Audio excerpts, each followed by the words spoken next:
from Argentina. Wonderful to have all of you here. Warmest welcome, everyone. We have Janice from Canada and Carl from Princeton, New Jersey, and we have Celeste from Perth, so Australia. Wonderful. Oof. What time is it there? Elizabeth from Maine, Maruxi from Navarra, Spain. Greetings from Rochester from Trish, and Linda says greetings from Illinois. We have Ellen saying hello David, it's Ellen from Canada. I don't know if you only know one Ellen from Canada, but if so, it's her. We have Jocomian from the Netherlands, Caroline from the UK, Shropshire, Anthony from Wales. We have Laura, Linda, Cindy, and Cindy's from France, so another country, tuning in. Juan from New York, Connecticut from Marianne, Sujati from London. We have Sergey from Paris, and Kathleen, Patricia from Chihuahua, Mexico. Welcome. And we have Flora from Madrid, Inger from Sweden, Isabel from stormy Galicia. We have hello from Sofia and Margaret and Andrea and Emirijo and Jane and Cynthia, Letizia, and Cynthia says hello from South Carolina, and Antonella says hi. Ramiro from España, hello, and Anthony from the UK, Vivica. We have hellos from Deb, Leslie, Marike in Nashville, UK, Bangalore. Welcome, Devaya. Linda, Colorado, where, yeah, we need snow. Mary Von from France. We have Tennessee, Canada, Barcelona, Minnesota, Jacksonville, Vancouver, South Dakota, Portugal, Wisconsin, Texas, St. Lucia, Kent, Holly, Tennessee, and I can't read everyone because there's so many of them. Silvana from Brazil, welcome everyone who is tuning in. New Delhi from Mohambir, wonderful, welcome all of you. Elzbieta from Poland, and Leslie from Alberta, Minnesota, Italia from Giacomo, welcome, or the other way around, Giacomo, ciao dall'Italia, Tricia, Elinor, Barbara, Kathy, Nilai says hi from Luxembourg, and Kathy from Scotland. So as we can see, lots and lots of countries tuning in. And we are all here because we want to learn from David Smith. So now I'm gonna say, welcome David, so happy to have you. Hey, thanks everybody. Wow, that was so fun to hear where everybody's coming from. Hi Ellen over in Canada, and thanks everybody for joining me. Looking forward to sharing the painting process. Yes, before I start sharing my slides, we're gonna have lots of them to go through. I would love to hear in your words what we're gonna do today, why you are here, what you are eager to share with us today.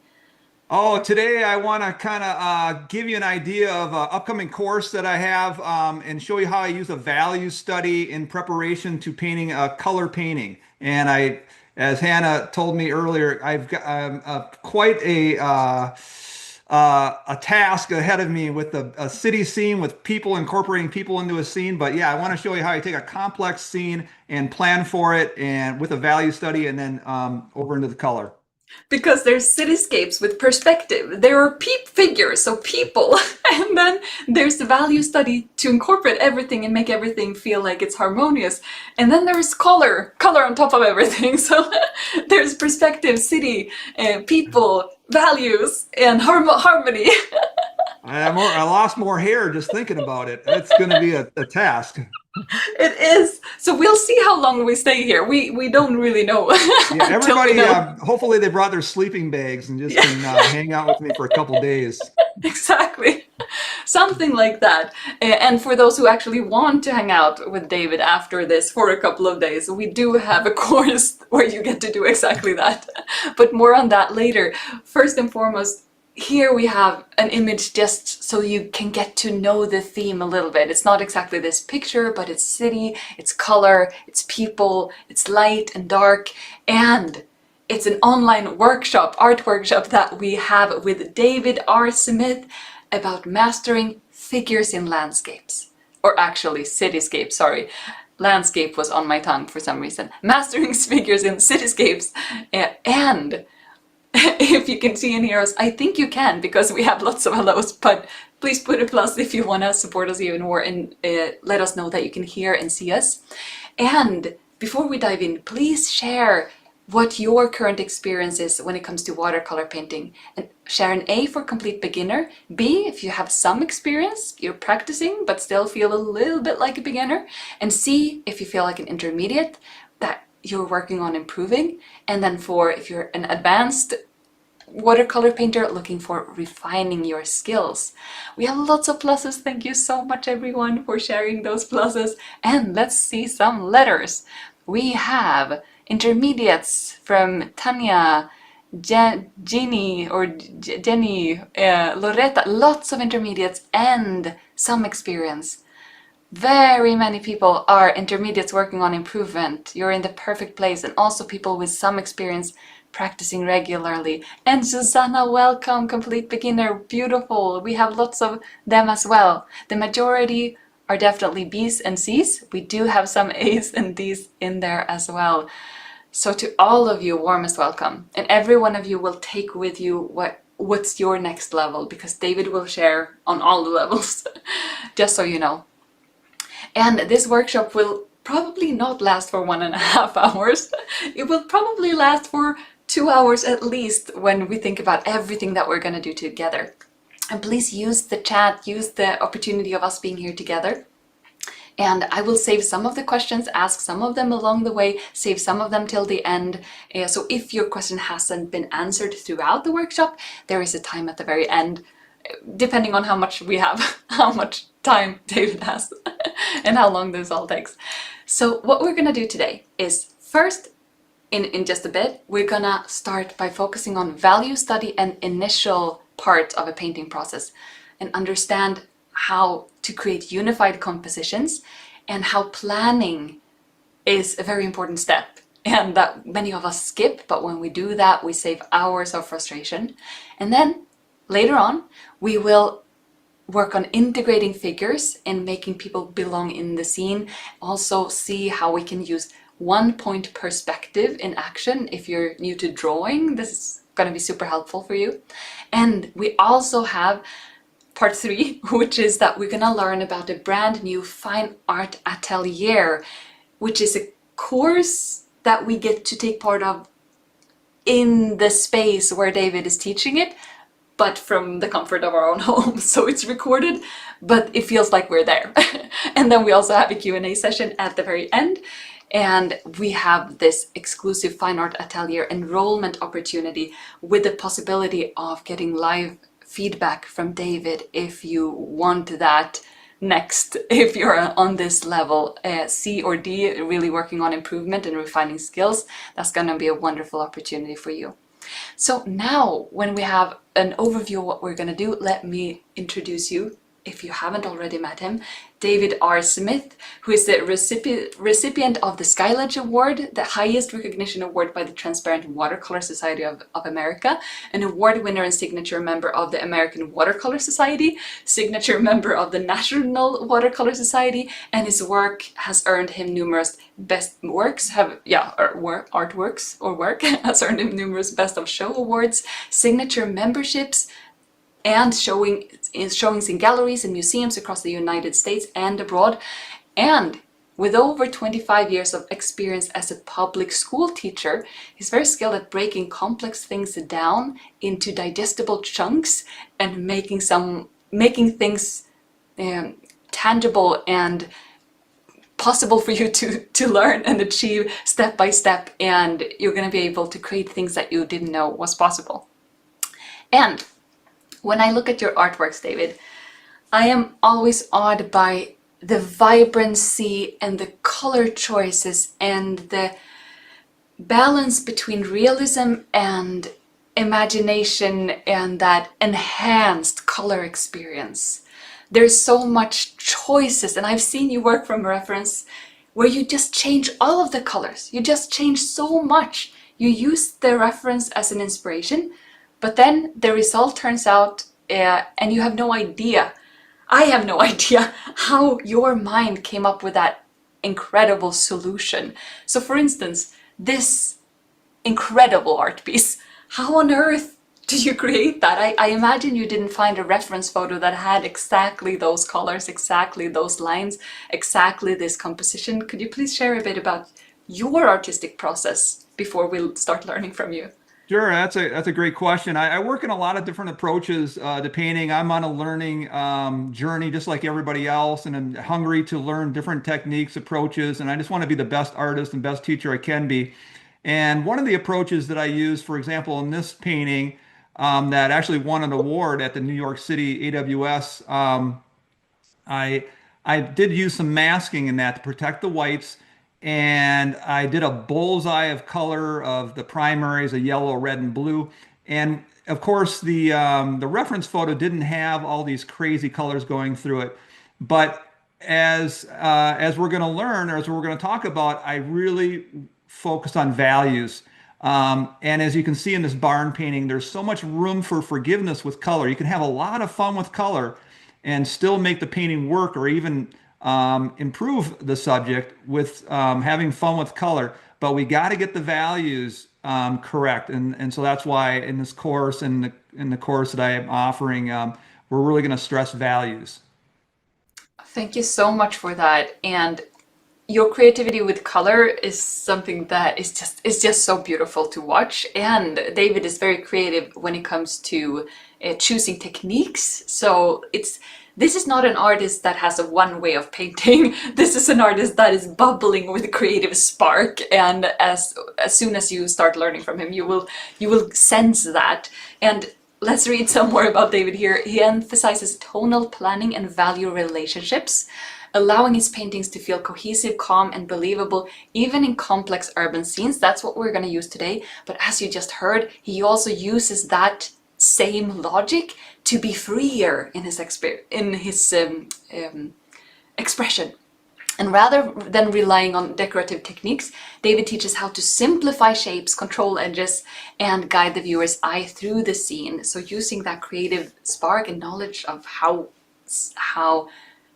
images work and how to improve them. That's also something that he uses in his teaching. And in David's work, people, meaning figures, are never added at the end. So it's nothing you paint on at the last time.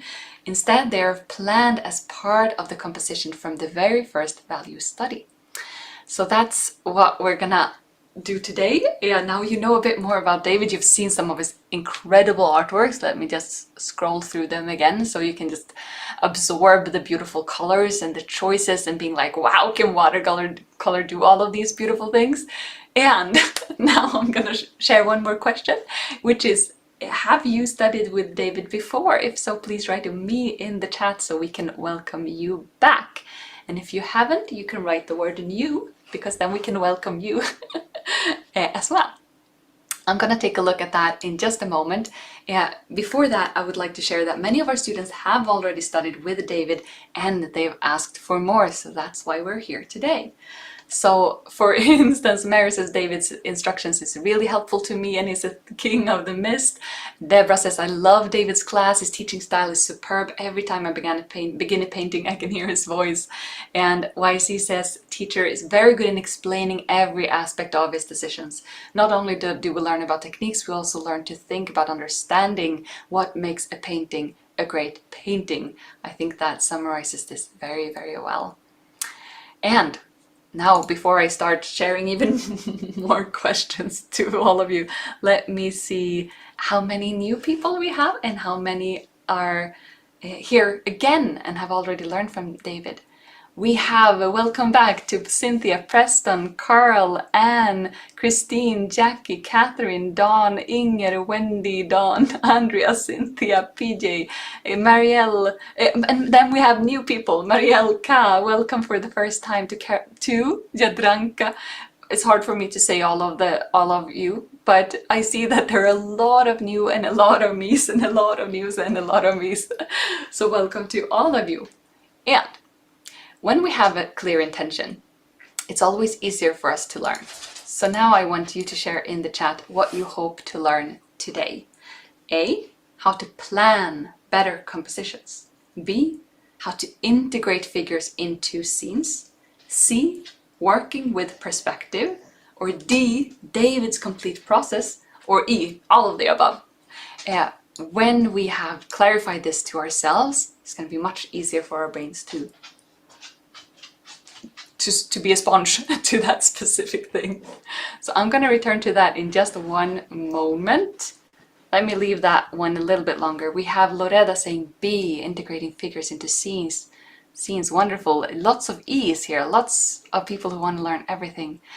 Tanya wants to learn how to plan better compositions. Teresa wants to learn the complete process. Anne wants to learn how to integrate figures into scenes. Lots of E's from Carl, Don, Cynthia, Carol, Christine, and Barbara says, Barbara and Anna and Kathy says David's complete process. So we have lots of these answers. All of the answers are in the chat. And yeah, I was waiting for a C there. It's a few C's as well. Perfect. Thank you so much for sharing that. And lots of our students have shown us that many watercolor paintings can paint beautiful individual elements, nice buildings, decent figures, good colors. But many of our students have experienced that it can feel like everything feels separate from one another and that the painting lacks cohesion, especially the more complex the painting gets. The more it can feel like everything is kind of pieced together. Does it sound familiar? Has one of you experienced that? Yeah. What would you say to this? We already have a comment here, but I would love to hear your words on this piece, David, so we get to hear your voice and not just mine. The most common struggle I see in workshops.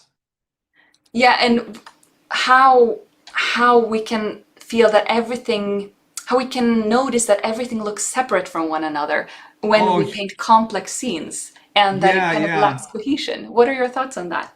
Oh, for sure. Yeah, it's a common approach to painting is kind of going through and fragmenting the painting brick by brick. And I got to be honest, there are some artists who paint in that method who are really good and actually paint amazing paintings in a fragmented approach.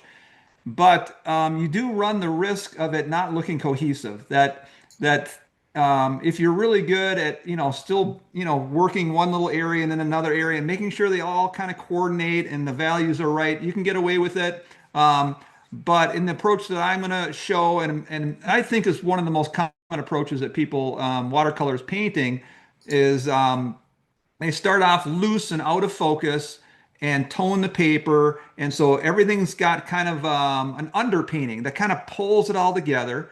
And then, yeah, and then they start, as the painting progresses, they start to separate the different shapes, but still, when possible, linking and connecting the shapes whenever possible. If the values of the two neighboring shapes are similar, they'll want to link them because they want to make a cohesive, unified painting versus a fragmented painting. They want the viewer's eye to pass through the painting and feel like it's, again, cohesive. And so that's what I'm going to show today. Yeah. So we're going to talk about these specific challenges one after another a bit before we start painting together with David. So the first problem that we have identified here is disconnected elements.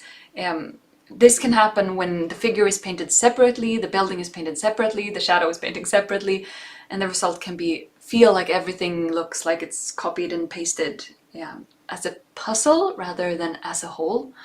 And yeah, we've already talked about this. And one of those aspects is that if the figure has hard edges all around, it can keep it visually isolated from the background.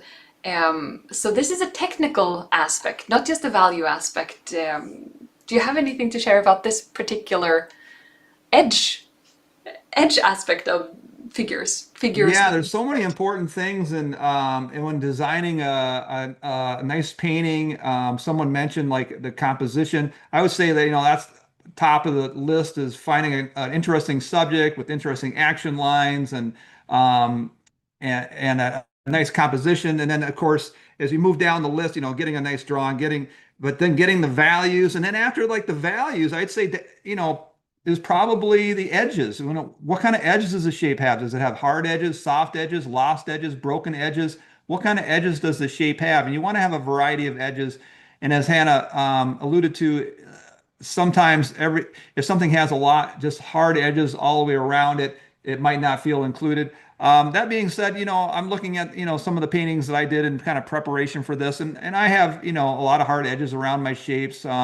It's okay, but it's good to have a variety, and I definitely aspire to softening edges in a more refined painting that I might enter in an international show or something like that, because it does make a big difference, and it makes it again feel more cohesive if you can get some soft edges in some places, some lost edges in some of those shapes.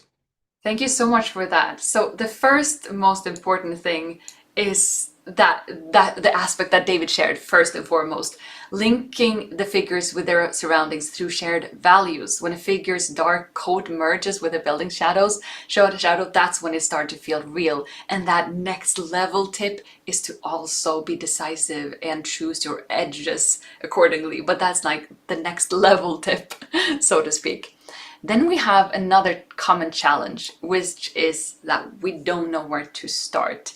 And that is when we have a complex scene in front of us, we see hundreds of details, buildings, windows, people, cars, signs, shadows, different little things. We don't even know what they are, but there are so many of them. We try to paint them all, and we can so easily get lost in complexity, lose sight of the underlying structure.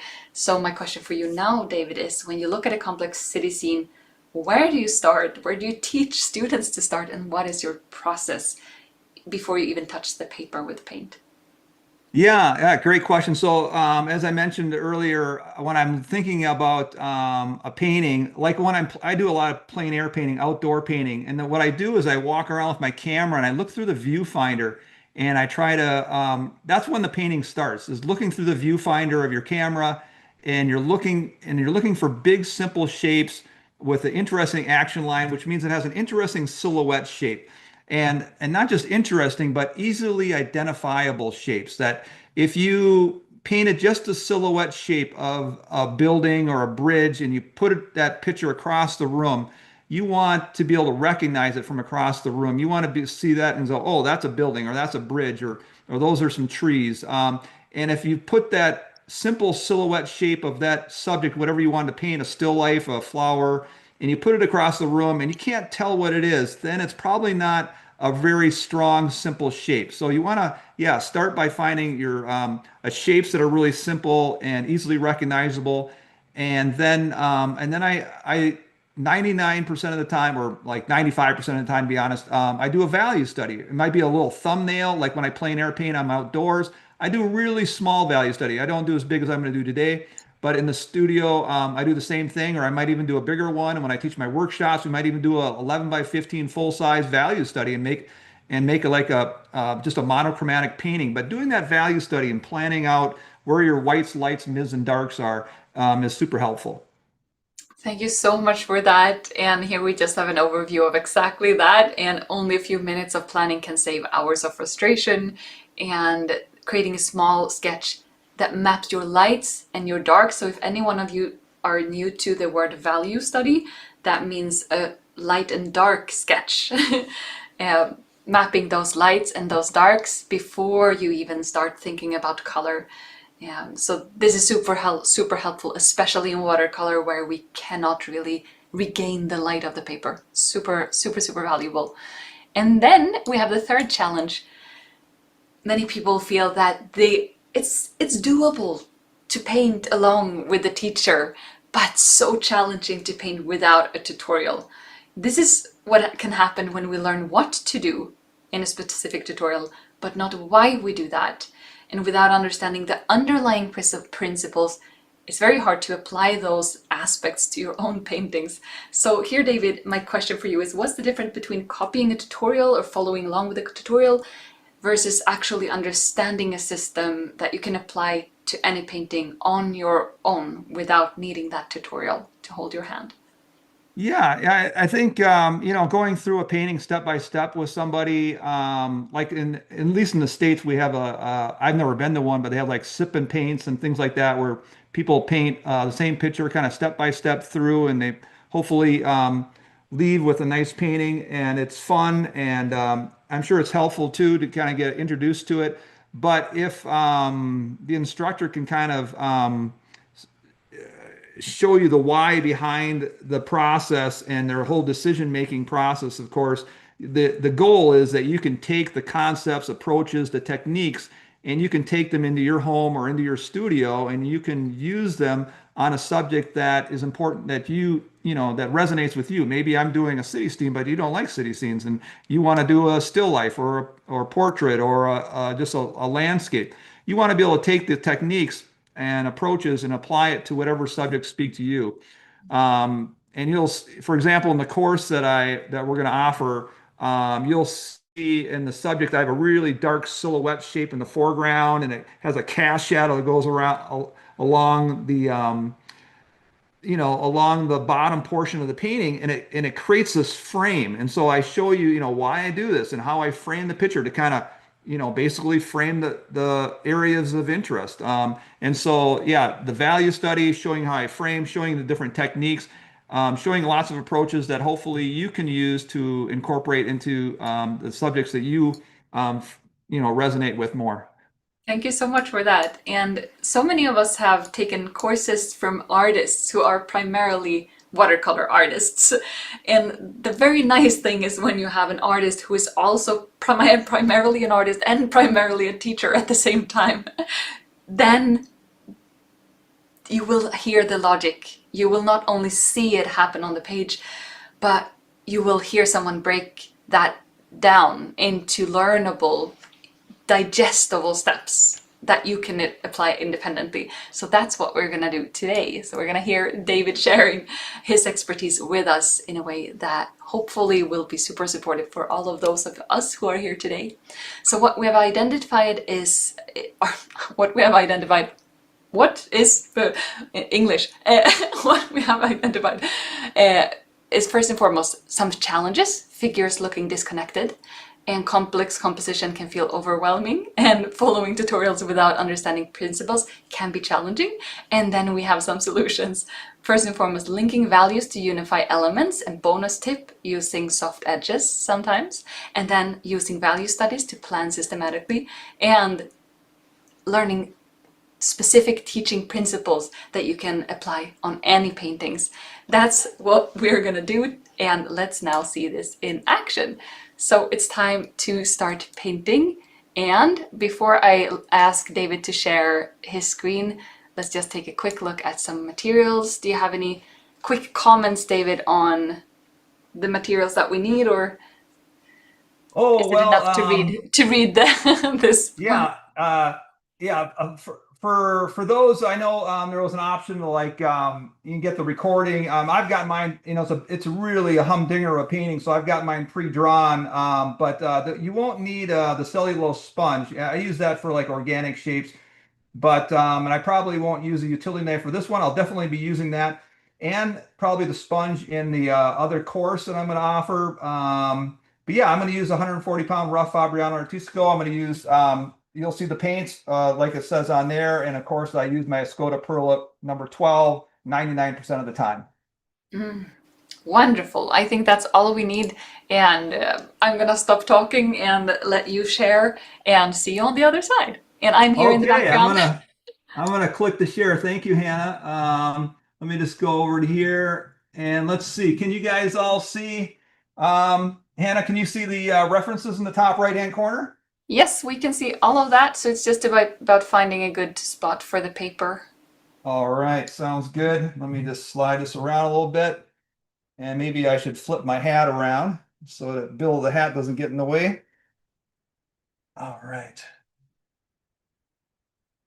Whoop. Okay. Just making sure. Now I'll zoom out for a second just so everybody can see what I have here. So this is an 11 by 15 sheet of 140-pound rough Fabriano Artistico. I've done it on arches. I've done it actually on some other types of paper, similar this painting or similar paintings. And then I just have it on a piece of foam core, but any painting board's fine. You could tape it down if you want to. I don't plan on wetting the back. Sometimes I wet the back of the paper. Sometimes I wet the entire paper. And I'm just going to clip this down with a couple bulldog clips. And you see I have two. Let let me get some more light on here, maybe take care of some of those shadows. And as I start painting, the shadows probably won't be as bad. Got tons of lights here. There we go. Let's not get them in the way though. All right. And so I'm going to do a value study over here. I'm going to do the color version over here so you can see them side by side. But I have the ability to zoom in and so you can see a little bit better exactly what I'm doing on the painting that I'm working on, whether it's the value or the color. We had a question, David, from Dan. Propped up a board, I thought most watercolors were painted flat. So do you have a slight angle here, and what is that, if so? Good. I was just going to say that this is flat, and I typically work at an angle. I rarely work flat, actually. I rarely work flat. I love to watch colors moving around, and I also like a lot of times to work with a bead of color, which is working with a puddle and moving that puddle around. And if your board is flat like this is flat for me. If the board is flat, there is no usually you kill Mr. Bead. The puddle, you kill the puddle, you kill Mr. Bead. And so to get the bead, I need to tilt the board so the water runs down and it forms a bead. And you'll kind of see me working with the bead sometimes, sometimes not. But and I love to watch the colors running across the paper and using gravity to move the color across the paper. And so if you're curious, another item I have here, you don't need it. Obviously I've got this on a camera tripod. It's a Manfrotto camera tripod, and it's on the silver part is called the Gorilla easel. And if you're curious about any of my materials, they're on my web page, and I got a video on my materials and everything. You can look at that later if you want.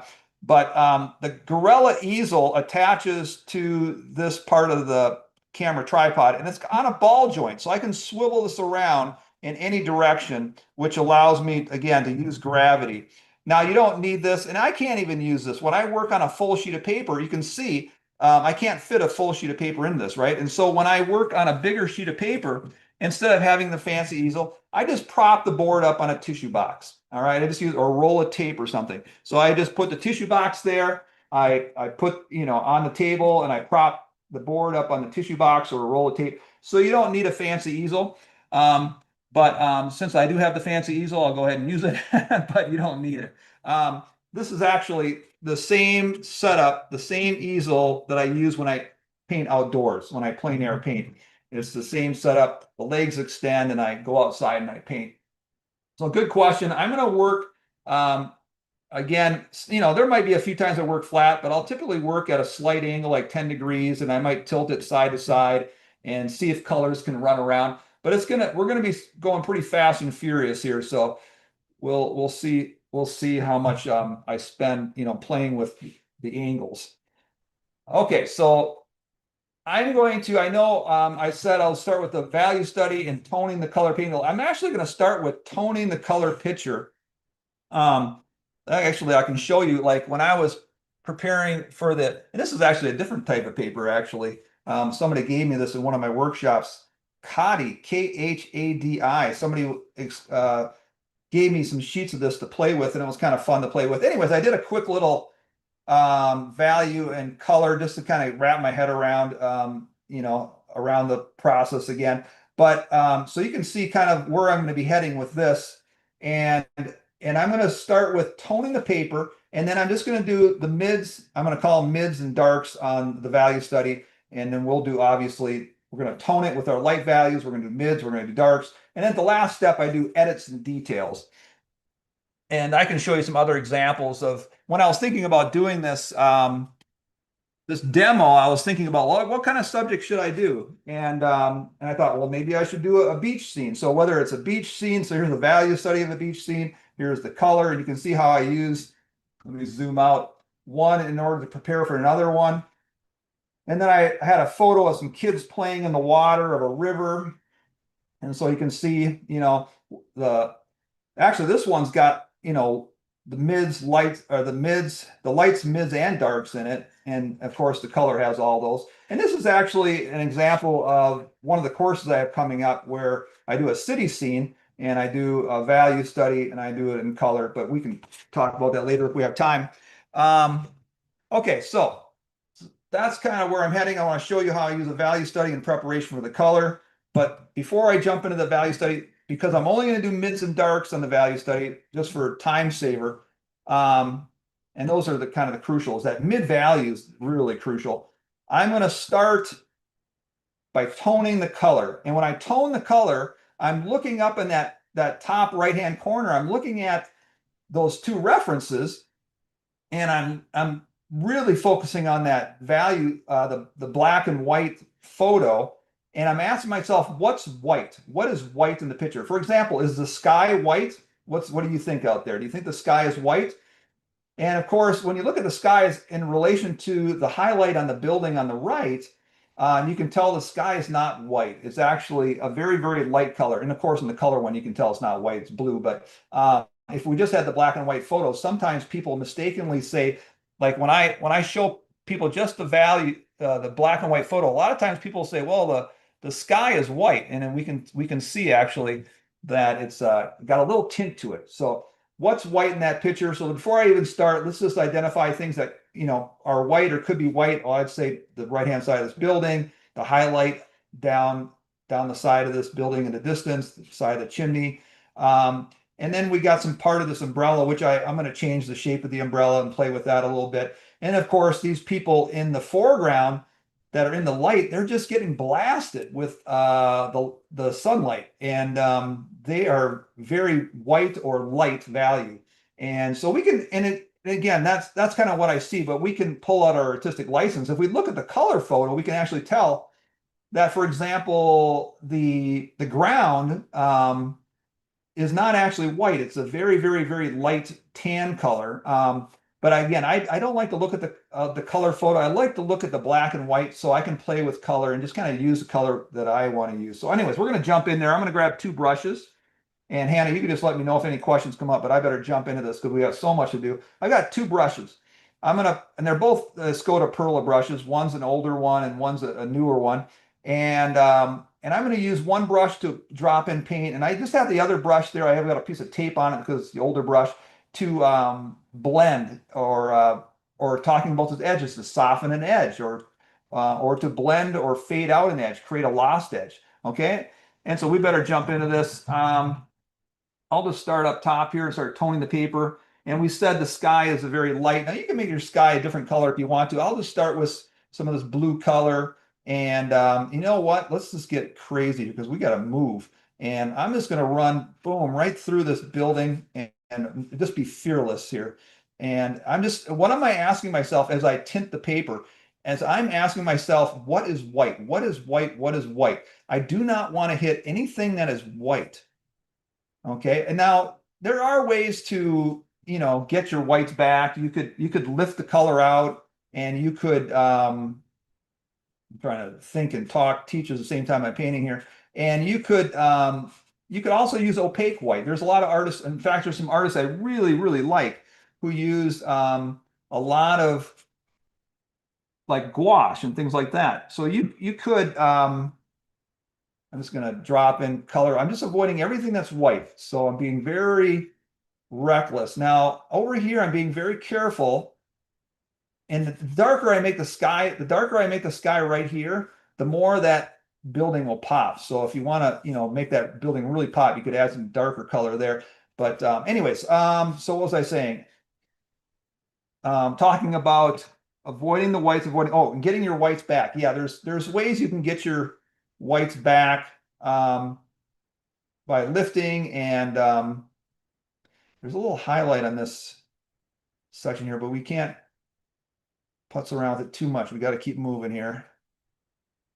And actually this wall here, and we could change colors, but I don't really want my red getting into the, now it's really strong. So that's where I get my second brush. And just lighten that up a little bit. Because I'm going to say that, and then also another tool I use is a tissue. Is if I want to, see how I just lighten that up, just run that across. You could use some opaque white to get your whites back. And I use a Dr. P.H. Martin's Bleed-Proof White quite often. Now we're getting down to this umbrella, and I've done this umbrella a couple different ways. Let's see, what do I want to do today? Now, are these lanterns? There's a little highlight in the lantern, but it's not white. So I just go right through it. Now you could pull out your artistic license. You could change it. You could say, hey, I'm going to make that bright white. You can play. I'm all for playing. Actually, let's before we move down too far, let's tone this guy over here. I'm gonna grab some Queen Gold over here and just tone this. And I'm thinking it's very, very light. I'm gonna make this like tea consistency. If you've taken workshops from me before, you know what I'm talking about. Taking that vocabulary that we got from Joseph Bufik, where he talks about how much pigment's in your brush compared to how much moisture's in your brush, and he uses this vocabulary of tea and coffee and milk and cream and butter. And I just love that because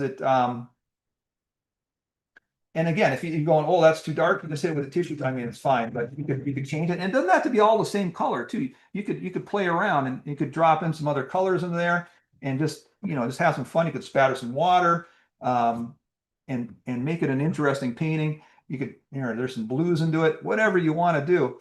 But I wouldn't want to make it stripy. I want, you see how that red kind of slowly turns to the gold, and into the green. It kind of slowly transitions. I wouldn't want to like do gold, green, red, make it like a stripe. And I just let one shape run into its neighboring shape. We're just toning the paper. There was a phrase that I heard when I first started painting in watercolor, and taking workshops myself. And the phrase was, if it looks right, it's wrong. And what people were referring to is in the initial stages, we don't want to fragment too much. We want to let a little bit of this building run into this building, let some of this building run into this building. We want the sky to link to the building, this building run into this building. We don't want to separate too much. Now I am separating a bit here, right? That's fine, but we want to, again, just do an underpainting and let one shape run into its neighboring shape. So I'm going to grab some fun color here. This happens to be kind of a red. I think maybe some opera in there, or maybe this is opera here. There's opera. And then this top color actually was like a pyrrole red or like a Windsor red. Okay, is there any whites or lights in this, or I'm sorry, not lights, but any whites in this area? I'm going to say no. You could say, well, there's an umbrella back there that's white, but it's not really white. It's actually in shadow. We got to keep moving here. Keep moving, keep moving, keep moving. And everybody's in shadow here. Everybody's in shadow. Everybody's in shadow. Just run right through them. But we can change color. We can have fun. Now we got to be careful. Okay, now we're down. Now there's this figure right here. If you look at the pictures here, is he white? Is there any white on him? Nope. So you just go right through him. And again, we can play. We don't have to have this all red down here. We could drop in some other colors, but keep it light. We're doing our light values. So I add some water. And if you wanted some highlights on something, you could, but I'm just gonna, just for the sake of the workshop, I've got to keep moving here. Keep it light. We're just toning the paper. I'm gonna spatter some red in there. Maybe that'll be some faces, some skin tones in there. Suggesting things. Now we're in the tough part, all right? And we're having to carve around all these whites and lights of the people down here. So now I'm being careful. There's times where I'm like super, having fun, and you see me like spattering water and having a good time. And there's times where I really am being careful. So here I'm going to start being careful. So let's take this bead. Here's the puddle. Here's Mr. Bead. And let's bring that puddle and use it to carve around anything that's white. Now this woman's arm has a shadow on the right-hand side because the light's coming from the left and it's coming across. And so the right-hand side of her arm is in shadow. So we can take the bead and cut right into that shadow, right? We don't want that whole arm to be white. We want to integrate that arm into the background, like we've been talking about. Let that, and her hair, is it actually all white? No, there's only a few little highlights of white on her hair. So again, I let the figure of her run into the background. Let the background run into her. Just like I linked this building to this building, the sky into this building, I'm letting this bead of color link into the figure. And I'm pulling that puddle up. Now I might have to do this again when I do my mid values. I'm going to just tone her back so it looks like it's lighter on the left and it's getting darker on the right, kind of help her look a little bit more round, or or not so flat, right? Um, and then her legs. What about her legs? Are her legs white, or is there some color in her legs? Well, there is color in her legs. Now you can decide. I'm gonna make it white, but what the heck? We'll put some color into her legs. That's fine, or at least on the right hand side, right? And again, it doesn't all have to be the same color. Like I did, I used a lot of the same color, so we could change it. I'm not sure how crazy you want to get with color running through her, but you can play it, and just to show you how crazy you can get with color, I will throw in some different colors just because I said that. Let's go ahead and get crazy here. I'm going to drop in some blues into her. So now she's got some blue running through her and down her leg. Now you can see how the bead, the puddle is forming because my board is tilted. So let me tilt it this way because that might break through, and tilt it that way. Now you can see my board's tilted this direction. And so now the blue's leaking back out. Okay, now let's move this bead over and let's carve around anything that's white on this figure. So I'm moving the bead, moving the puddle over, and I look at her legs, how white her legs are. Her shorts are not white. And then she's got this form shadow running down her leg into her foot, and link that to the background. And again, we can change colors, and I can actually just pull that across into her. And I got to keep moving. Her hair is not, her hair is dark, really dark. And let's change colors again. I don't know, let's grab some of this color. Let's throw some of that in there. That was some lavender. And she's got a little shadow here.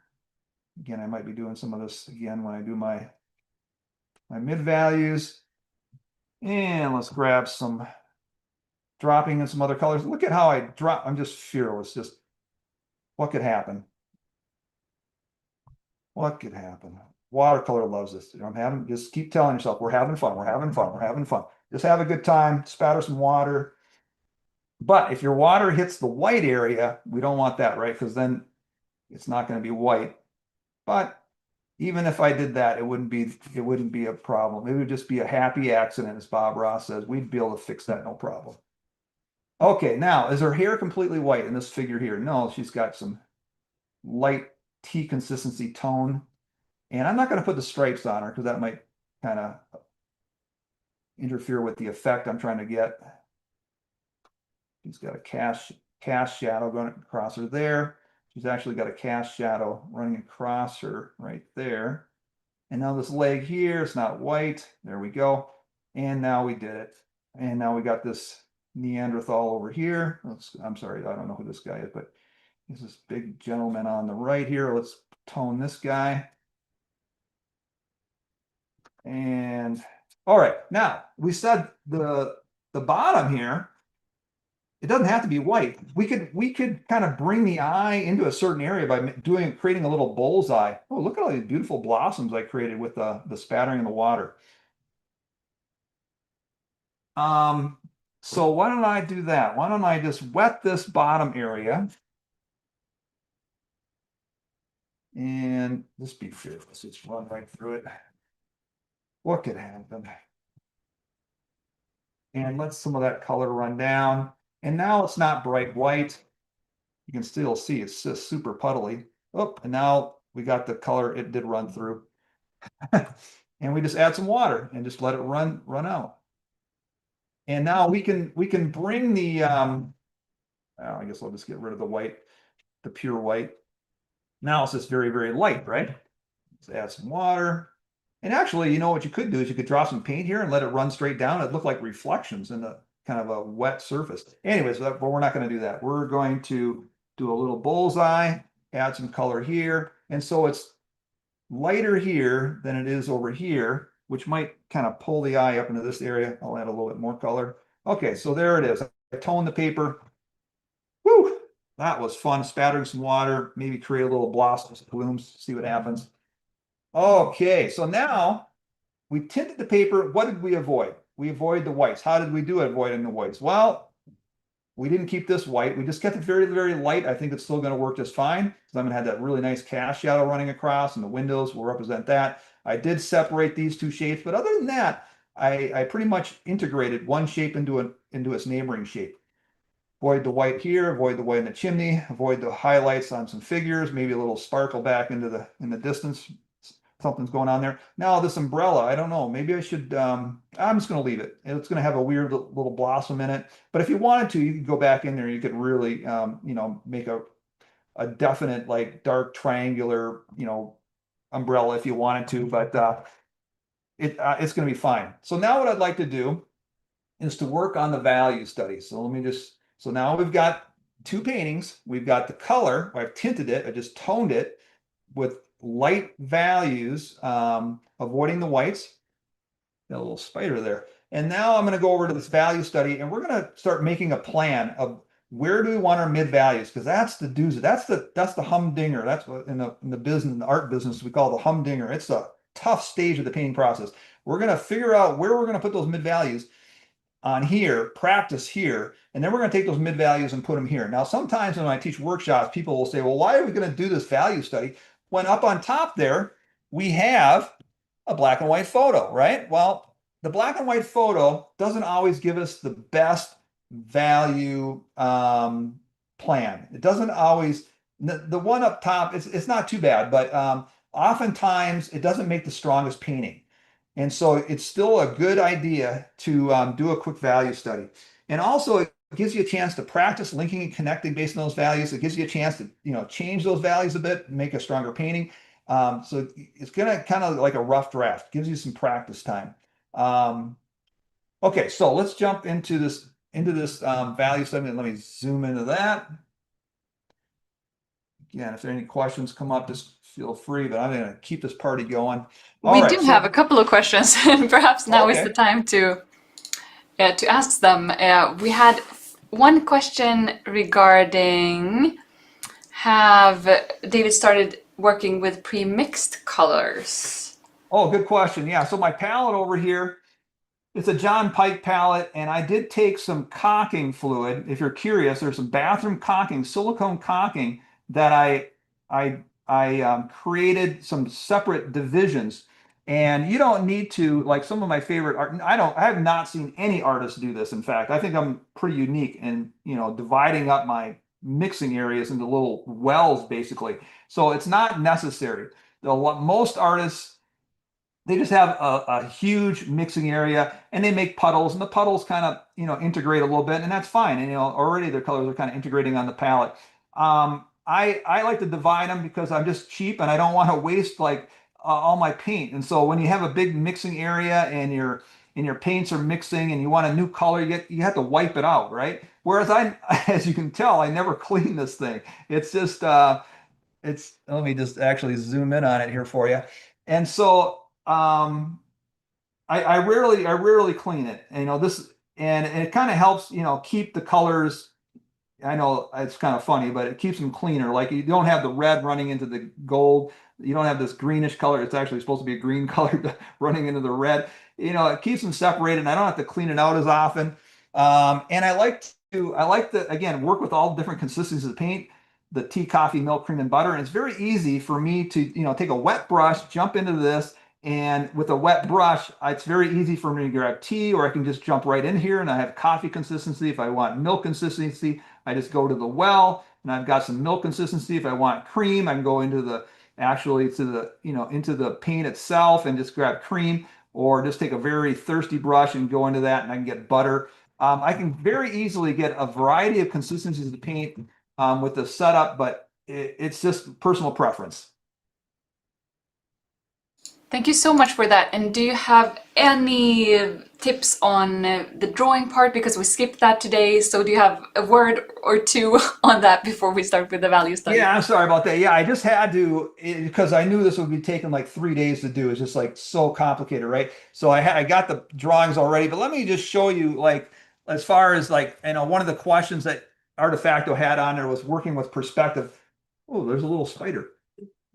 Um, there's I'm not sure if, let me see if I can zoom in. Maybe you can see my perspective lines on here. When I drew these, there's some very faint lines. Can you see this line right there? There's a line that's coming right here. There's a line that's going right there, and it's running right through the picture. And where those lines are converging, all these lines are converging, is called the vanishing point. And typically the vanishing point is on the eye level line. Um, and sometimes that eye level line is on the horizon where the sky meets, the water of the ocean kind of thing. And so on this one, if we took all these lines and we followed where they all converge, that would be the vanishing point. And I radiate, and so I find the vanishing point. And when I figured out when I was drawing the picture how I figured out where the vanishing point was, is I looked at the photo of this subject. Zoom out. Let's just pretend this is the photo of the subject, or let's pretend this is the photo. So I looked at the photo. I'm like, okay, here's the photo, and I took my paintbrush and I on the photo I kind of lined up my paintbrush to these perspective lines, and I figured out where do they converge, where do they all connect, link, and converge. All right, and they converged right over here, and I put a little dot right there. Okay, and I thought, okay, that's all right. Or when I did the drawing, I said, okay, they converged right over here. I put a dot there, and from that dot, I took my pencil and I radiated out lines from that dot. And you can see the line right there. Whoops, sorry, got off the picture there. You can see the line right there, all radiated out from that point. And that's what helped me figure out the perspective lines. Now, figuring out like the tower and some of these others, now those perspective lines, by the way, are not just in this building. They're in the road. All right, they're in the road. The perspective lines help me design like the van or the bus in both the pictures. And I still use those same perspective lines. The perspective lines are in this distant building here.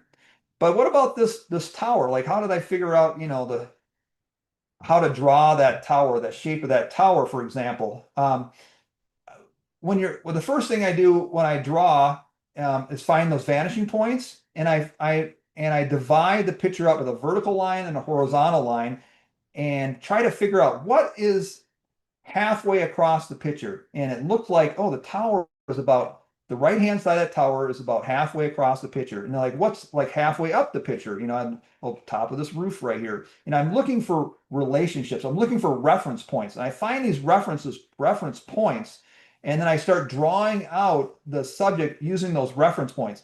And the more grid lines you make, I typically just do a vertical line and a horizontal line. But actually, I did make I can see a line right here. I made a line that was a quarter of the way across. And the more grid lines you make, you can kind of figure out looking at the photo, like what's quarter way across. Does anything line up quarter of the way? And it'll look like, oh, the side of this building is, close to a quarter of the way across. And then once I've got a few reference points, like, okay, the edge of this building, the edge of this tower, top of this building, then I can start saying, okay, well, if the top of the building's here, then how far down is the umbrellas, or how far down is the cars, or and I start looking for these relationships of those reference points to help me orientate and get the proportions correct of all the different subjects. And another, while I have this up here, this is an example of the framing the picture. Do you see this dark silhouette shape I talked about before when I wanted to frame, the subject? I put a dark silhouette shape of this building and this cast shadow. See that? This dark building and the cast shadow to kind of help frame the picture. That was what I was referring to. And here's an example of using a palette knife. So I talk about how to use a palette knife in the subject. Anyways, I'm sorry. I had this all pre-drawn because I just knew if I drew two of these, it would just take forever and we'd be here again way too long. Hannah, is there any other questions, or does that help at all? I think that was super helpful, and I think we're super excited to to continue painting. So Okay, all right. we Let me can always jump. take more questions at the very end. Okay, great. Okay, if it's okay, I'll jump into the value study. Okay, so now the value study, we're gonna we're looking we're going to be putting the mid values in. So the white of the paper is going to represent everything that's white. Like we got over here, it's going to the white of the paper over here is going to represent everything that's white, but it's also the white of the paper over in the value study is going to represent our light values. Okay. Now, if you wanted to, you could do the same thing that I did on the color. You could tone it. You could tone it, just avoiding the whites. A lot of times I'll do that in a workshop. We'll go through the whole process. We'll tone it, avoid the whites, and then we'll do our mids, and then we'll do our darks. Just the same exact thing. But just for the time's sake, I'm just going to do mid values on the value study, and then later on I'll do the darks. Okay. And now when I do the mid values, I have to avoid the whites, and so I have to avoid white values. So I'm going to be painting with mid values. I'm going to have to avoid whites, and I'm going to have to avoid all the light values. Now there's a range of light values. There's some lighter lights and there's some darker lights. So I'm going to avoid whites. I'm going to avoid all the lights, and I'm going to use them mostly mid values, or I'm going to call them mid values. Okay. Sometimes I do drop in darks because I like them to melt in, but let's not complicate things. Okay. We'll just think mid values, a range of mids. Now there's some darker mids and there's some lighter mids. Okay. There's a range. Doesn't all have to be the same. Okay. And for my mid value, I'm just going to use this big puddle here, or, I got a bunch of darks here. I just want you to use your dark. So my dark is a lot of indigo, might be some phthalo blue or some other things in there. I'll just use this, okay? A big puddle. It's consistency of like strong coffee, all right? Like a strong coffee consistency. I'll still have my two brushes. I'll still have my tissue handy if I need it to help me control moisture. All right, so I got my thirsty brush, and I got my brush full of paint. Okay, so let's look at the black and white photo. Well, there is, whoops, big puddle on there. I was about ready to break through. Okay, my board is flat right now, but I'll tilt it in a little bit. Now there's some mid-value colors that are running down this shape, and then it connects. I'm just going to link it right to this guy. And actually, we can, what I'm going to do is I'm going to leave a little bit of white paper. This is a trick. This is a technique that people do all the time. They never tell you. I'm going to leave a little bit of dry paper. Do you see that little, I'm exaggerating, but you see that little bit of dry paper between this shape and that shape to kind of make a separation that's not actually in the picture. But then I'm going to break through right here. Boom, break through. Because I still want this to link to this, but I want a little bit of a highlight to kind of separate those two shapes. All right, that's kind of a tricky thing that I see a lot of artists do that, again, they never actually tell you. They just keep it to themselves. So I'm trying to tell you everything I can to help you be more successful. And I know I'm simplifying this. You might say, well, some of that's light value. I'm just going to simplify it and just make that all mid value. And there's a little bit of some sky running through. And I'm being way too nice on my value study here. And then we could leave a little bit of dry paper between this and this too, if you want to. You see that little bit of dry paper, but then what do? Break through, break through. Let it still connect, all right? Now, this mid value in the picture, it kind of seems like it gets a little lighter as it moves down. You could simplify it and just cut through, or if you wanted to go lighter, you could use your thirsty brush to make it go dark to light. It depends on how fancy you want to get. Let's just move it down, and then let's connect it to this. There's this big, and now we can make that a dark value if we want to later. It's really fairly dark. Wow, this is really complicated. What are we going to do here? There's this little highlight on that little part of the tower, and there's some lighter values here and there. I'm just going to do that and pray. And then there's a cast shadow of it going across, which actually comes over to here, leaving a little bit of dry paper there. Wow, that was complicated. Why do we choose such a complicated subject, David? I just like to torture people. No, I wanted to show you, like, okay, how can you plan out something that's super, how do I do something that's super complicated? I can't think of anything that's more complicated than this. Well, portraits and figures are no room for forgiveness, right? That is pretty complicated too. Okay, and then I'm going to simplify this. I'm just going to bring this all the way down. which will push this part back and pop that part forward. And then this wall on the side, it's got some little cracks and things in it. You could even take your finger and create some texture on it if you wanted to. All right, but this is a value study. We don't want to get too fancy. All right, some perspective lines, windows. I know the windows are light value, but we're gonna make this thing pop. Okay, now let's jump. There is a jump. A lot of times I try to make a connection point, but there is really not a connection. You could create a connection, but I think I'll just jump over here and create a new bead. And let's move it along here. There's the shadow side of this little tower.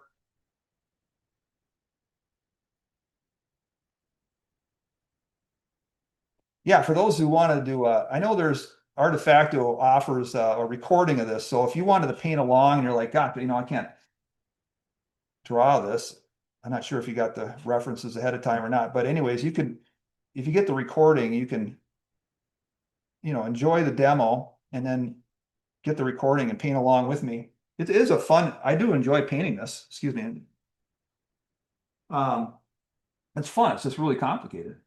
All right, so now what are we going to do over here? Again, I'm going to leave a little bit of dry paper break through.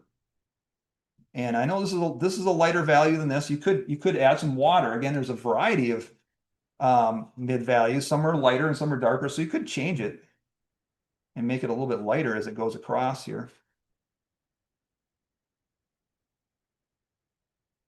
I still want to link and connect. Now I went around that little highlight in that street light.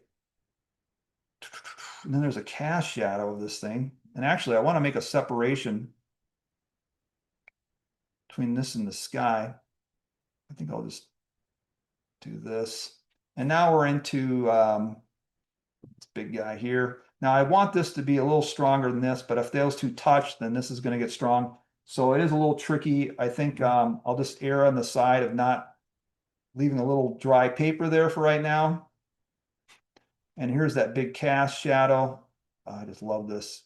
That's what kind of attracted me to this subject, was the interesting action line, the silhouette shape of it, and this beautiful cast shadow across this building. Boy, when we do this in color, we're going to have some fun. Dropping in all kinds of fun colors, letting them play. Now, what about these windows, the things that are not connected? We can just do that right now, just suggest some of these windows. But if you wanted to, you could do that, towards the end, all that, things. I typically do my whites and lights, mids, darks, move down the value scale. And then at the very end, I will do edits and details. Okay, now we're getting down to where it's tricky. I'm going to tilt my board a little bit. Okay. Let's get a bead started in here. And let's negative paint. Negative paint means painting around something to make it pop out. So we're painting around this umbrella. And then anything that's white or light. What's white or light? Well, I'm going to put another umbrella in here. And actually, I'm going to put a little shadow on that umbrella. And then maybe we can negative paint around some people. So I drew a couple like heads of some people. So I'm painting around heads and shoulders of some people there. Now we got this really tall character in our picture. His hair is not white or light. So I'm carving around whatever is white or light. Now you could, again, you could positive paint them and at the end with some more opaque paint. Now the cast shadow on this figure here, I'm going to call that a mid value. I know there's a lot of decision making. That's why the mid values is such a humdinger, is there's so much decision making with the mid values. It's like, well, is that a mid or is that a white or is that a light? It's a lot of choices to make. Let's bring this color in. I'm going to do some tic-tac-toe. Maybe there's a highlight on a box or something. So I leave little pieces of dry paper is what I did. And that'll just suggest things, in this, it'll suggest things on, in this market. We'll call it, it is a market. And if you look at that black and white photo, this is all pretty much mid-value. There might be some highlights on some figures or some hats or things, but we're just going to simplify it for the sake of the demo. We got to keep it moving. All right, now what about these are the main figures here in the foreground. I really want to do a little better job. Now, sometimes I'll also, like I said, I will spatter or I'll drop in thicker pigment. I'll just do a little bit just to show you. I'll take a thicker pigment and I'll drop it in at this point, and because look at the edge, it gets a nice soft edge, right? But I don't want to complicate things too much. I want to kind of just go, whites, lights, mids, darks, more methodical so you can really see the process. But just to let you know that a lot of times when I do paint in the studio, I will drop in a thicker pigment into the thinner pigment, while it's still wet, and it'll kind of integrate, and it'll give me some different edges, and it'll give me a variety of values, all in the one go. And then also, a lot of times in the studio, I will spatter water, and actually we are creating a lot of blossoms and blooms there, aren't we? Well, that's pretty fun. I'll be spattering water and creating blossoms and blooms. Again, it just gives me some interest. It gives me some different edges, textures, and it's just super fun. And that's why we paint in watercolor. We want to have fun. If we didn't want to have fun, well, then we paint in oils or acrylics. I'm just kidding. I'm just kidding. I did not say that. I did not say that. Okay. We're having fun with watercolor right now. I'm sure oils and acrylics are just as fun. I don't really think so, though. I think watercolor is probably the most fun that anybody can ever have. Okay, now we're going down here. Now her arm has got a pretty strong shadow on the right-hand side. Again, I'm being way too careful with this, aren't I? The value study, but I really want to show you how this will look just as nice as the color picture if I take my time with it. And then his shorts, this guy's shorts, are they a lighter, a white? No, so we just cut right through it. We link his shorts to the background. And we got to be careful because this figure's arm is right there. Now his legs are white or light. His shoes are not white or light. Whoops, getting pretty strong bead there. And we got to link this to this cast shadows running across here in a second. All right, you see what I did? So his legs were white or light. His shirt, I'm going to say, is white or light. Now there is a little bit of a form shadow running up there and maybe underneath his arm here. Okay, now let's get into this figure here. What's white or light? What's white or light? This is how I plan it out. And you're going to see me do the same thing again, but I'm going to do it in color. What's white or light? White or light? What's white or light? Okay, and there's the big shadow here. And I'm just going to do this. Now, I'm going to call that shadow a light value. I'm not going to touch it, but I'll make this one dark value, or I'm sorry, darker value. I'll call it a mid value. And then down her leg, let's go ahead and put that cast shadow down her leg. Look at that. And then let's link it. Let's connect. We got this big shadow. And let's link. Let's let it run. Boom, boom, boom. Let it link to the rest of the painting. It's running across, which is going to help identify that leg. And then it comes through here. Well, this is complicated, I know. Links to this. It keeps running. Integrating, integrating, integrating. All the way across. Helps identify the side of this person's leg. And then let's do this. Let's keep this another shadow going across. And might as well get this one too, as long as we're at it.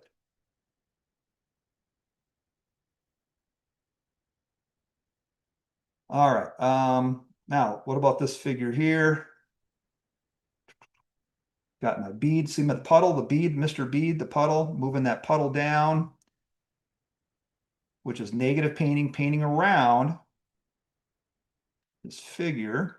And then this figure's got a pretty dark shadow right here. I'll link it with the underside of her sleeve. Shadow there maybe. And she's got the shadow running down her leg to the bottom of her foot, which links and connects to the background. Unifies, unifying. There we go. And then between her legs, this is so complicated, I know, but boy, are you seeing a lot of linking and connecting. And look at how already with just one value, all we've done is one big mid-value shape. It already is starting to make some sense, I think, right? Right, Dave, you're awesome. You're doing an awesome job. No one's talking to me, so I just got to talk to myself.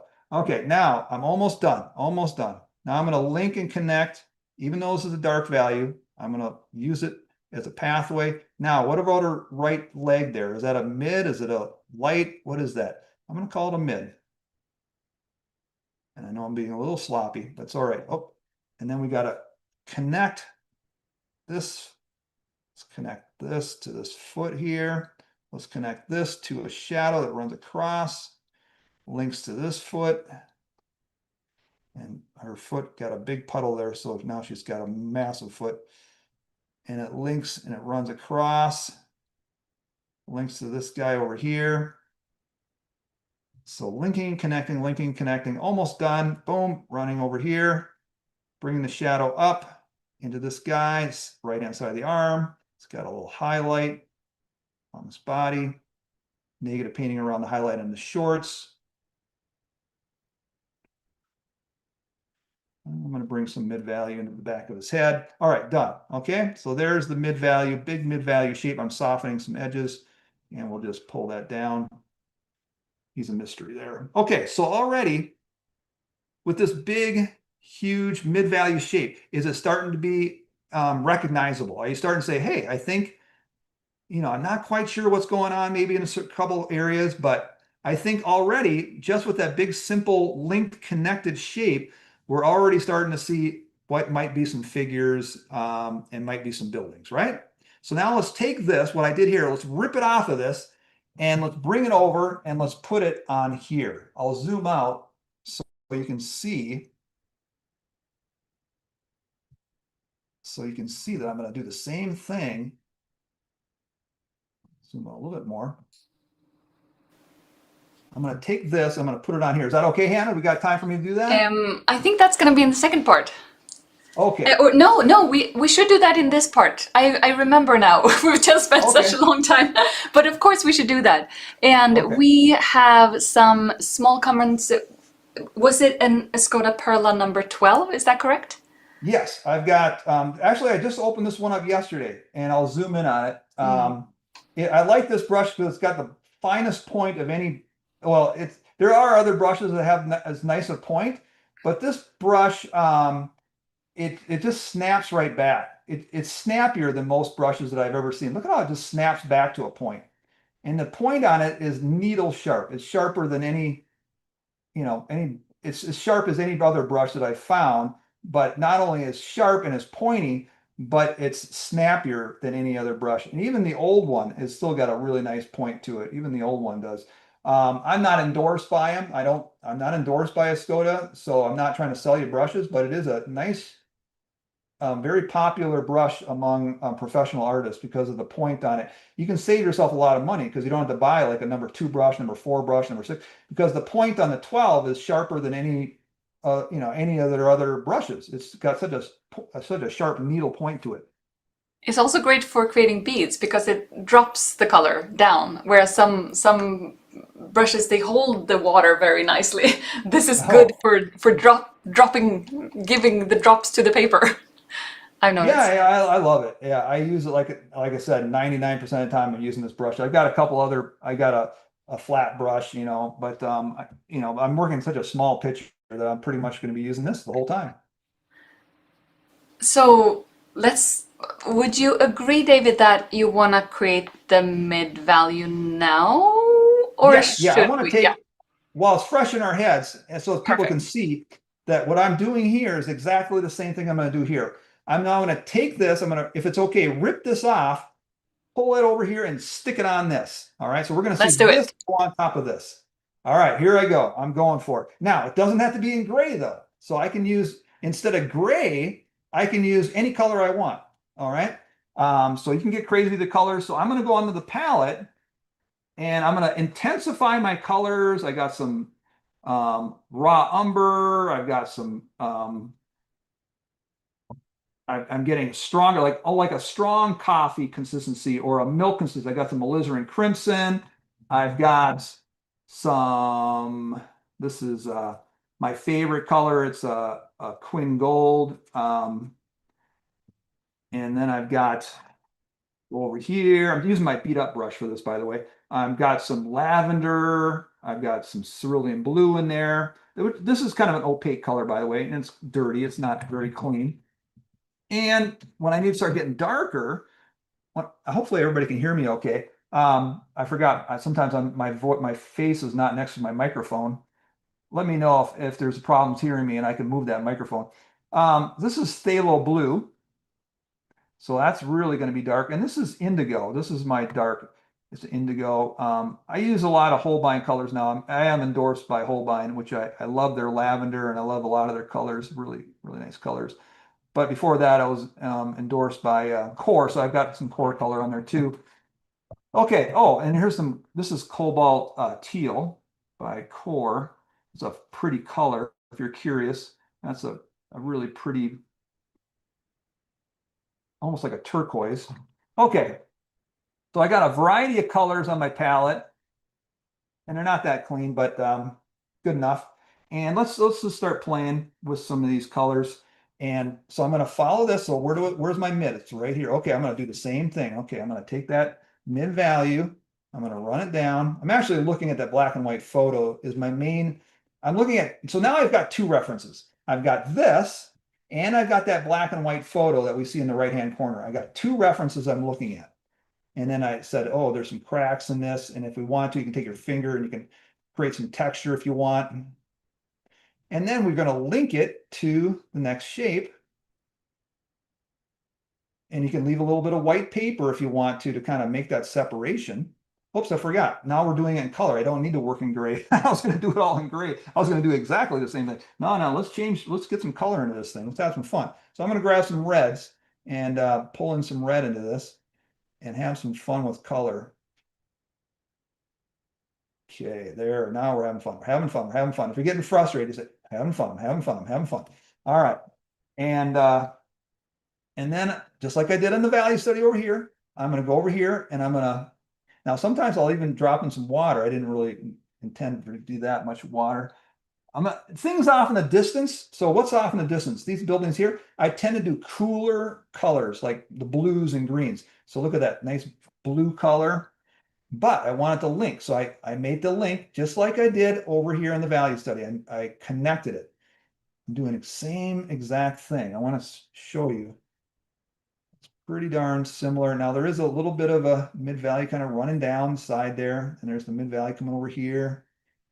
And now it doesn't have to be that bright a blue. We could add some grays to it or some of that indigo into it.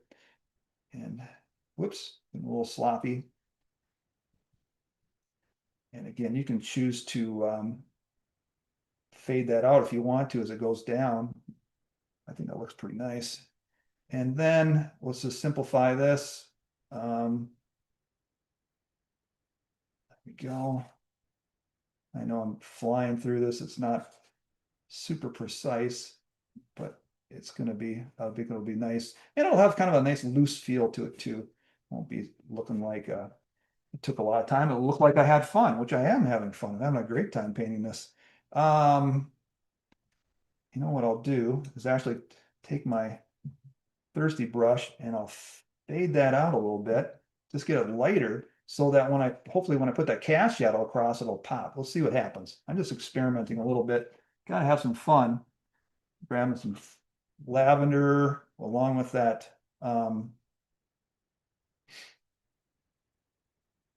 a phthalo blue, and there's a little kind of a steeple here, there. And there's some little highlights. So I'm leaving little bits of dry paper. And then there's this dark part of it right here.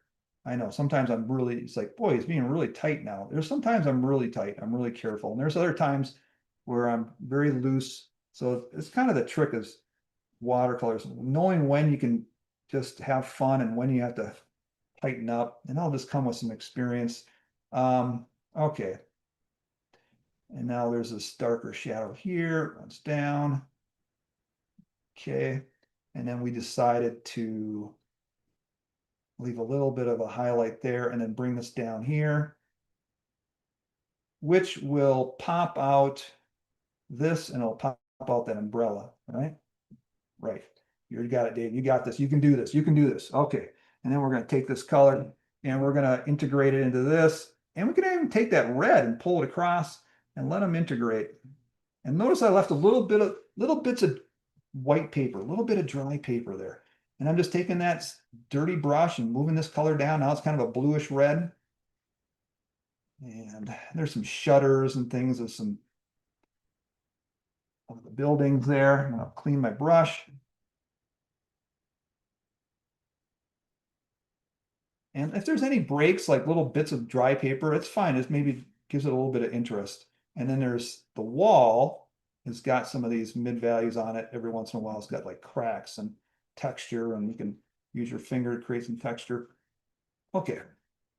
Then we're going to suggest some windows and some perspective lines. All right. So I didn't take very much more time on this than I did on here, did I? I was moving along at a pretty good clip. And then what do? We jumped over here. And now this is way off in the distance. So I'm just grabbing some, so this is that Holbein lavender. I just love that color. And bringing that in here. And then there's some little architectural details up this tower too. And again, sometimes when I paint this, I'll drop in, like I'll take a thicker color and I'll drop it in at the same time and I'll play with that. But I'm going to control myself. I'm going to just keep it light or keep it mid value. And I just wanted to, I don't want to just try and show you as much as I can in this little bit of time that we have. And look at this bead. It's just a huge puddle moving down. And now I want to link this to this, but I do want this to be a little lighter, didn't I? Because I want to make that cast shadow pop, right? So let me just get a thirsty brush and pull that color over. So it's not super dark. And then I left a little highlight on that lantern. And now we're down into where the people are. But let's finish up top here. Okay, we got, look at, I left a little piece of dry paper between this and this to give that separation. So I link and connect a lot, but I do have a few separations. Okay. Now already this is starting to make some sense. Now let's jump into the really fun shadow here. Oh my gosh, I can hardly even wait to just jump into this thing here. Let's not get too dark. Let's keep it coffee consistency. Notice I'm not touching this quite yet. I'm gonna let this settle a little bit because I don't want this dark to get into here. I want that separation in this area. Let's just make a big pool of color. What color? How about some green? How about some gold? How about whatever color that you want?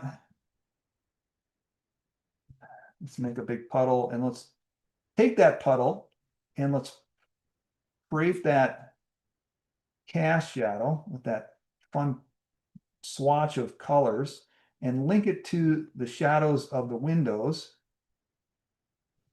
Oh my gosh. What other color have we need to do? How about some reds? Back to some blues. Oh my goodness, this guy's out of control. Okay, and then we move it over here. And let's get it a little bit darker right here. Hopefully we don't, Oh, I already touched. Now it's leaking in. Well, that's an opportunity. Whoop, that's leaking in again. I'm just too reckless and having too much fun. So I'll show you how to separate those later with another little, with a glaze or a little bit of lifting. We can make that separation. I'm just going to suggest some windows here, not taking any more time than I did on the value study. I'm just flying these colors across. Okay, let's run I wonder how much time I am spending on this. That's just going to be, this is it's a complicated. Okay, linking this, I'm negative painting around just like I did in the value study, negative painting around the umbrella. And now we're starting to see I'm pushing this background back and popping the umbrella forward by negative painting. Putting the cast shadow on this guy, this distant umbrella. And then we got to start carving around heads, shoulders, knees, and toes. No, just the heads and shoulders would be good. There's a song, I'm not sure if Hannah knows that song, that we sing, the kids sing at camps, called Heads, Shoulders, Knees, and Toes. Okay, so now we're starting to see the umbrella back here. And now we're into the tough part. We're like, oh gosh, do I really have to carve around these guys? Yes, we got to show them how it's done. We got to do it. We can do this. So just like the value study, we did it. We know we can do this. We got to carve around everything that's white or light. Okay, so remember, let's review. So the first step, what do? We carved around everything that was white. When we carved around the whites, what value did we use? We carved around with light values, some lighter values, a range of light values when we carve around the white. Now we're using mid values. Some are a little stronger, some are a little lighter, a variety of mid values, and we're carving around everything that's light and everything that's white. Okay, everything that came before it. We're using mid values, carve around lights and white, just like we did over here. And just like we did over here, if you want to spatter some water, you can do that too. Depends on how wild and crazy do you want this. All right, so there's some blossoms and blooms. Let's get crazy. All right. You can't stop me. I'm out of control. This guy's. And then there's some mid values down the wall, we said. And then there's some mid values in this, and then maybe just the highlight in this guy, maybe not the whole person. And let's change colors. We got a lot of, well, let's do it while it's still wet so it integrates. And I'm just doing really fast, just suggesting things. And maybe some tic-tac-toe, straight across, straight across, straight across, and then maybe some angles. And maybe that's like a highlight on a basket or a highlight on something, or maybe that's a highlight on a table. Maybe there's something on the table that's getting a highlight, right? So I leave little bits of dry paper. Now it's a lot of red. Let's change colors. Let's drop in some other colors. There are some greens. Oh boy, this guy is having way too much fun with this. But look at the beautiful effect. That's a huge puddle. Look at that huge puddle I made. And look at the huge puddles here. Look at the beautiful textures that are created. It's like, wow, this guy, how's he going to make that work? It's just too crazy. No, people are going to look at that and they're going to think that's like the best part of the whole painting. They're going to go, wow, how'd you do that? And it was just like water. It's just the watercolor did it on its own. I know, I'm just going fast and furious because I know we still got to do our dark values. It's so big. It's a humdinger. It's a doozy, I know. Okay, so I suggested a bunch of stuff back there. And then let's get a couple little suggestions of some stuff in the walls. Okay, and then you put your hand in the paint. So what do you do if you put your hand in the paint? First you cry. No crying. We don't cry. We just hit it with a tissue. And no crying. You just hit it with a tissue, especially when you're on camera. You can't cry. Okay, now you just hit it with some water. All right. And it'll just be Just, there we go. Lighten that up. Take your tissue. And now you can't touch that part for a little bit. There, it'll be fine. It's some texture on the ground. Okay. Let's take this color we got here, these puddles, and let's move. Created a bead, created a puddle, and let's move that puddle down, avoiding everything that is white or light. What's white or light? What's white or light? Okay, we look at the value study and we figure it out. Okay, there's a little bit of color right there. Got to carve around the guy. Now, what about her arm? We're going to say, well, in the value study, I went right into the cast shadow or the form shadow of her right arm. Well, let's do it again. That's fine. We'll follow the value study. It's sometimes you have, you know, you can pull out your artistic license and you can change it a little bit, or maybe you want to call that it's a dark light versus a mid value. Okay, and then we're gonna, so we went through the shorts. The shorts were white or light, so we just went through the shorts. And then we got to go around her hand, or a suggestion of her hand. Whoops, I went through his leg. Well, his back leg's in shadow. That'd probably be a happy accident. Okay, now the shoe. And we link it to the background, linking it to the background. Link the shoe to the background, link anything that's mid-value to another mid-value. Okay, this is probably dry enough. Now I can move this back over. Look at that. I got my edge back, no problem. No problem. Watercolor loves this. Watercolor would never do anything to cause problems, especially when you're on camera with everybody watching. What could go wrong? Watercolor loves this. Watercolor loves this. Watercolor loves it. Just keep telling yourself that. All right, and then there's the cast shadow. I'm going to call it a mid value. We'll run the cast shadow down her leg, just like we did in the value study. And I already kind of scrubbed her foot out a little bit, so I'm having trouble seeing her foot, but it's like that. And then we've got a little bit of a shadow going down this leg, and then the sole of her shoe. Okay, look at that. And now we can link that to the cast shadow running across. But there's so many things to link and connect. Let's go back up to this guy here. His hair is white or light. His hair is not white or light, so we go through his hair. We're not going to worry about his sunglasses. My gosh, all the little details we could put into this, right? We just simplify this a little bit. And I created another puddle, another Mr. Bead. Now this lady's hair is dark black, so we can definitely go. We did anything that's black, anything that's dark, we ignore, because the darks are going to come last, and then we just go right through the darks. We don't worry about dark values, because we're gonna have no problem putting a dark on top of the lights and the mids, right? Right. All right, I'm gonna go around. I'm gonna call that cast shadow her. I'm gonna leave that. I'm gonna call that a light value. I'm gonna leave it. Now the dark shorts or skirt on this woman, we go right through because we ignore darks. But her back leg, we're going to call a mid-value, just like we did in the value study. And we link it to the background. And we bring down Mr. Bead, bringing it down.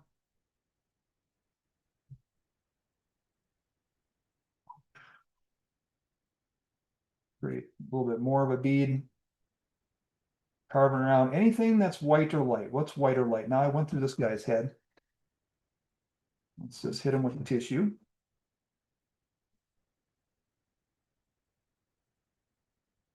Now, this lady's purse, in the value study, we decided that was going to be mid-value, value, value, and then she's got some folds in her shirt, which are mid-value, and we link it if we can. Anything we can, we link and connect.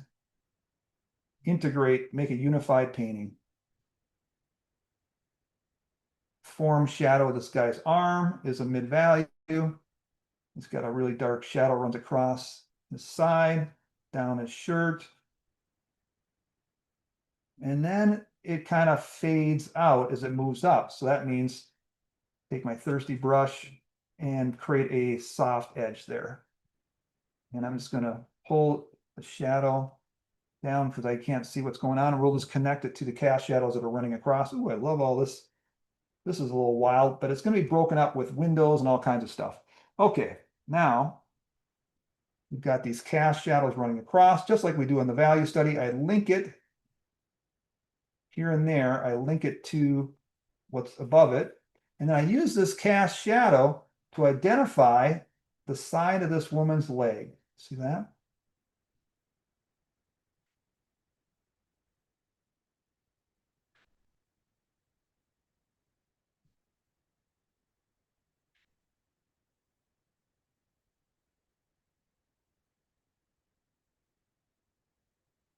And then she's got cast shadow running to her and running off this direction.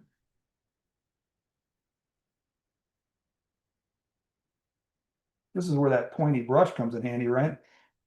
Okay, then we got some other shadows. Let's link it.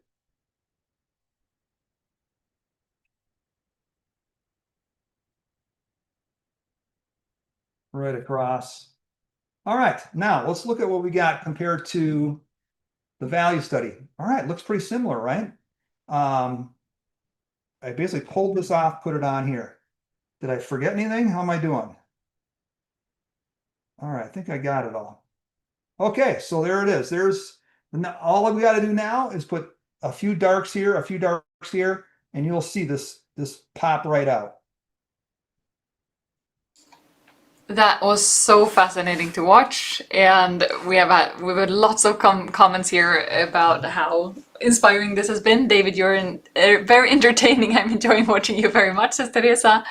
And palette view. I'll stop share there. It would have been the same size, Linda, actually. And we've answered most of the questions in the chat, but we have saved a couple till later. So Geraldine, we will take that one at the Q&A part. And Lynn, I've saved your question as well, just so you know. And fascinating! First and foremost, everyone who did take part of this and joined us in watching this, did you notice how different this process is from randomly copying a photo? How much thought, how much method, how much creativity that comes when we have a clear framework that David showed us. So please write a yes in the chat if you noticed that there was not just copying a photo. That was the process was more than just copying a photo. And what you just saw is one aspect, one painting, and now we have still saved the second part. So we will see David adding the darkest dark, so the darkest layer as well. And we also have a full course with 16 hours of instructions, with 3 complete paintings from start to finish, where every decision is explained, and even questions that are asked along the way from students are answered in this environment, and where David even more shares this systematic approach that you can apply to any urban scene or any scene of your choice.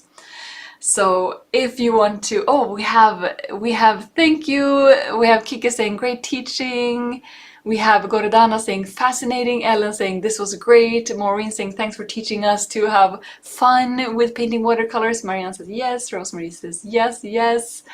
Fabulous. Well, there's still much more to come. It's again, the dark values is really going to make it pop. The dark values is don't give up on your painting until you get those dark values in. You're going to see it transform with the dark values. And Pamela says, fabulous, you're a magician. I think that's how we all feel when we see these creative color choices, so beautiful.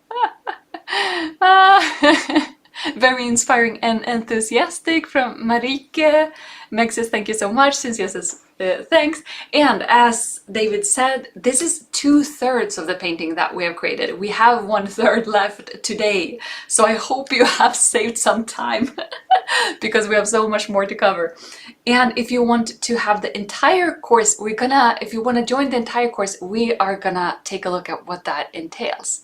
So in part 2 of the painting process today in this workshop, there will be the final layer, the darkest final layer. But first, let us show you how to access the full program, or fine art atelier that we call it, with all of those 16 hours of David's instructions. Because David has created a fine art atelier called Unified Scenes, Working Wet and Integrating Figures. There's actually lots of techniques in this one.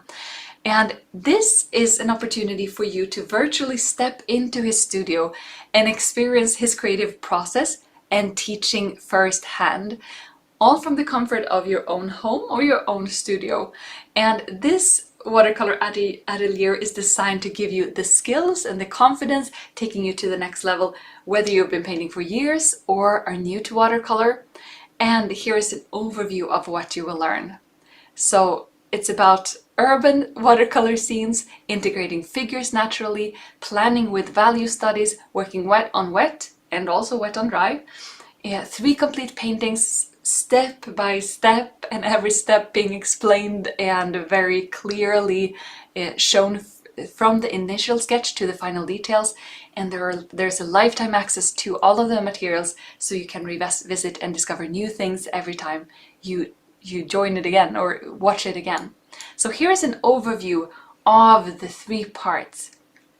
And I'm gonna let you, David, share with us why you've chosen these subjects and what we learn in these specific ones. And as we know, there are several hours per subject. This is not just a quick tutorial. You explain every step of the way, which takes time to just share all of this information. So what are some of the things that you share in the first beautiful module, Spattered Trees? Yeah, there's a lot of side projects too. It's the 3 paintings, but we do a lot of things on the side too to kind of show you the skills and techniques that you're going to use to incorporate into the painting. But this one was because I spent 2 of the paintings are on the figures and cars and buildings. I wanted to do something to kind of have a balance with some organic shapes and to, again, to really have fun and have some forgiveness with, which you can with the organic shapes, with the spattering of water and creating texture. And then, of course, the painting really does incorporate quite a bit of negative painting. And it was just a really popular subject that people wanted to learn. I thought it would be a good balance for the other urban scenes. And there, as David mentioned, there are exercises incorporated into the teaching materials, so that are not shown here, that are there to support you and clarify and showcase different aspects. So these are the 3 paintings that are completed, but there are additional exercises along the way. Everything is designed to make the learning experience as fun and easy and rewarding as possible, because that's what David does. And then we have Spanish City, which is a bit similar to the one we did today, and we have seen the perspective lines. Here is everything from perspective to value to color choices and creativity. Yeah, what do we learn here, and why did you choose this particular subject, David? Well, this one is where, yeah, again, I talk about perspective. I find that vanishing point on the eye level line. I show you how we actually do a drawing, step by step through a drawing for our value study. So we do a value study with this too, just like I'm doing with the scene I'm demonstrating today. We do a value painting and a color painting. The color painting you can see here. And so we go back and forth from the value painting to the color painting, very similar to what we're doing today. And then as you can see in the bottom right, the finished picture, you can see that L-shaped framing of the subject with that, with the L-shaped silhouette. And I show a lot of different techniques with the palette knife and again, incorporating figures into the scene, incorporating cars, automobiles into the scene. So yeah, that's pretty much, 2 paintings, a value painting and a color painting. And I also have a 2 side paintings along with this one that I do, showing you how to incorporate figures into the scene as kind of a bonus. Wonderful. And some scraping, different techniques as well for textures. Is that correct in this one? It looks Yep, like yep, the there's some palette knife. texture. Yep, yep, Yeah, palette knife. Yeah, yep. wonderful. And I can just not imagine what the reference photo looks like because you never know when we see your paintings, we have no idea what the colors were in the reference photo, which is pretty fascinating. So every choice you make is yeah, based on your own preference and creativity. So that's amazing. Then we have Prague, Old Time Square. All of a sudden, horses and figures are introduced. There's a carriage. So this is about incorporating both animals and people and buildings and light and color into the same scene. So please share why you chose this one and what are some of the things we learn from painting a scene such as this. Yeah, and this one has a really interesting sky that you can't doesn't really give you justice. Maybe that second photo in the top kind of you can kind of see. I do a lot of spatter sky. I spatter water into my building, similar to as I did today. I have that L-shaped silhouette. But something unique with this one is the granulating colors in the foreground. Use some really special pigments to give you some really fun texture in the foreground underneath the horse. The distance, you can't really see it in a small picture, but we talk about the eye level line, the perspective again, and how I handle figures and cars way off in the distance, and then figures closer to the foreground, as well as, like you said, the horses. Makes so much sense. And we had questions regarding drawing, and drawing is one of the things that make people feel a bit scared about urban scenes. Yeah, And I this should is a mention that I also provide, because I know drawing is a hurdle for a lot of people. For the workshop, I also provide drawing guides, and so people can transfer the drawing and make sure they have a very accurate foundation from which to work. So, well, I do some freehand drawing with one of the value studies, but everything else you can transfer it, and you'll have a very nice drawing to start with. Thank you so much for that. And the side lessons, the side demonstrations that David and I mentioned, we can see a glimpse of that here. These are just to grasp concepts, yeah, and just see even more of the why and the how and understanding this, the principles even more. So painting distant figures, creating value studies, various texture techniques, bonuses such as this, so insights that are incorporated within the lessons give you deeper insights into David's methodical process and also extra practice. Yeah, so that's also part of this course slash fine art atelier. And here is the first of the beautiful paintings. Here you can see better because it's highlighted, it's bigger. All of the beautiful textures, the different techniques that are incorporated.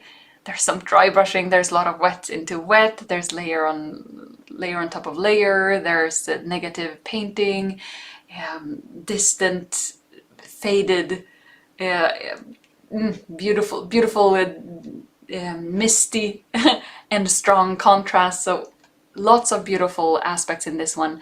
And then here we have the two cityscapes, and as you can see here we see the sky better. David, would you agree that this represents it better?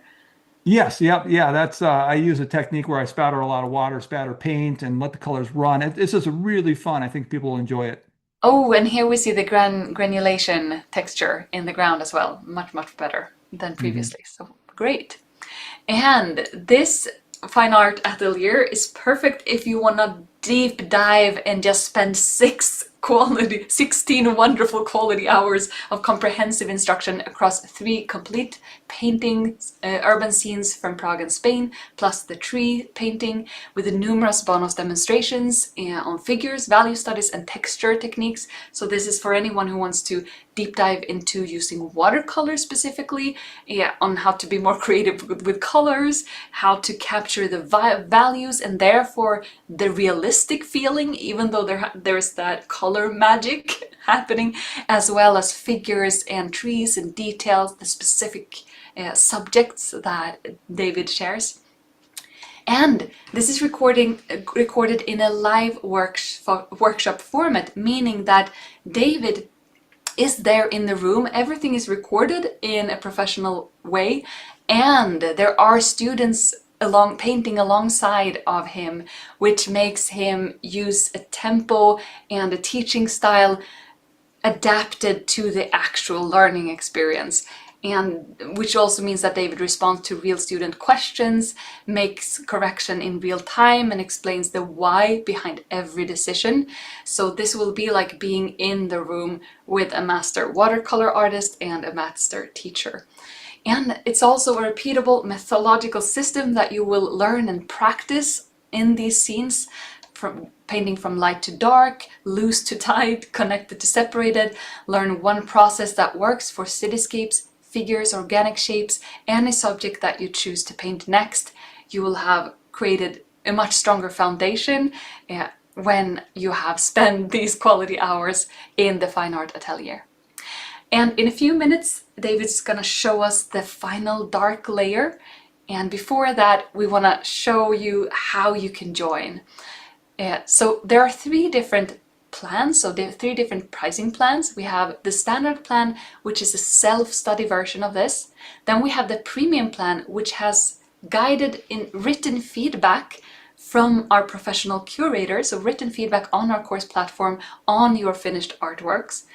We also have a very limited elite plan with only 20 spots, where you get exclusive access to meetings with David, live feedback sessions on Zoom. So here are the 3 learning formats, and with this 16 hours, here are the regular prices. And as you can see, there are only 30 spots for the premium plan and only 20 spots for the elite plan. These are the regular prices, so ranging from $399 to $899. Now, for a limited time, we offer launch prices, and here they are. So the elite plan is only $449, and it includes both these extra learning materials, so 3 live feedback sessions. We're going to talk more about that at the end of this workshop. And the standard plan is the self-study version, and the premium plan is the one where you receive individual written feedback on your final paintings, plus on a creative task. And that feedback is from our professional curator. Yeah, so these are the choices that you have. And we have limited spots both for the premium plan, the one with the individual written feedback, and even more limited spots for the elite plan, only 20 spots, because we want every student to receive super meaningful, in-depth feedback here from the curator, and in the elite plan from David himself. So if you are ready to join, just scroll down and you will find a turquoise button saying join the program. Or something of the sort. It will pop up any second now. And then there you can click your way to the pricing plan of your choice that feels like a good fit, and read more about this art atelier as well. So with that being said, let's jump into the second practical part, which means that it's time for the 3rd and final layer. Awesome. All right, I'm going to hit the share again. Perfect. And make sure you can see my my table and everything. All right, can you see the references in the top right? Everything looks like it should. Okay, Perfect. now we've got our 2 pictures. And the last step, well, so again, let's review, make sure I didn't lose anybody. So the first step on here was we toned the paper with what value? Light value, right? And we avoided the whites, okay? Then we did our value study, mid values. And when we did the value study, we used a variety of mids, and we avoided everything that was light and white, okay? We avoided the lights and the whites. Then we did the same thing. We pulled that value study, we slapped it onto here. So we did the same thing. We used a variety of mid values, and we avoided everything that was light. We avoided the sky. We avoided, this light on this building. We avoided the lights, and we avoided the whites. Okay.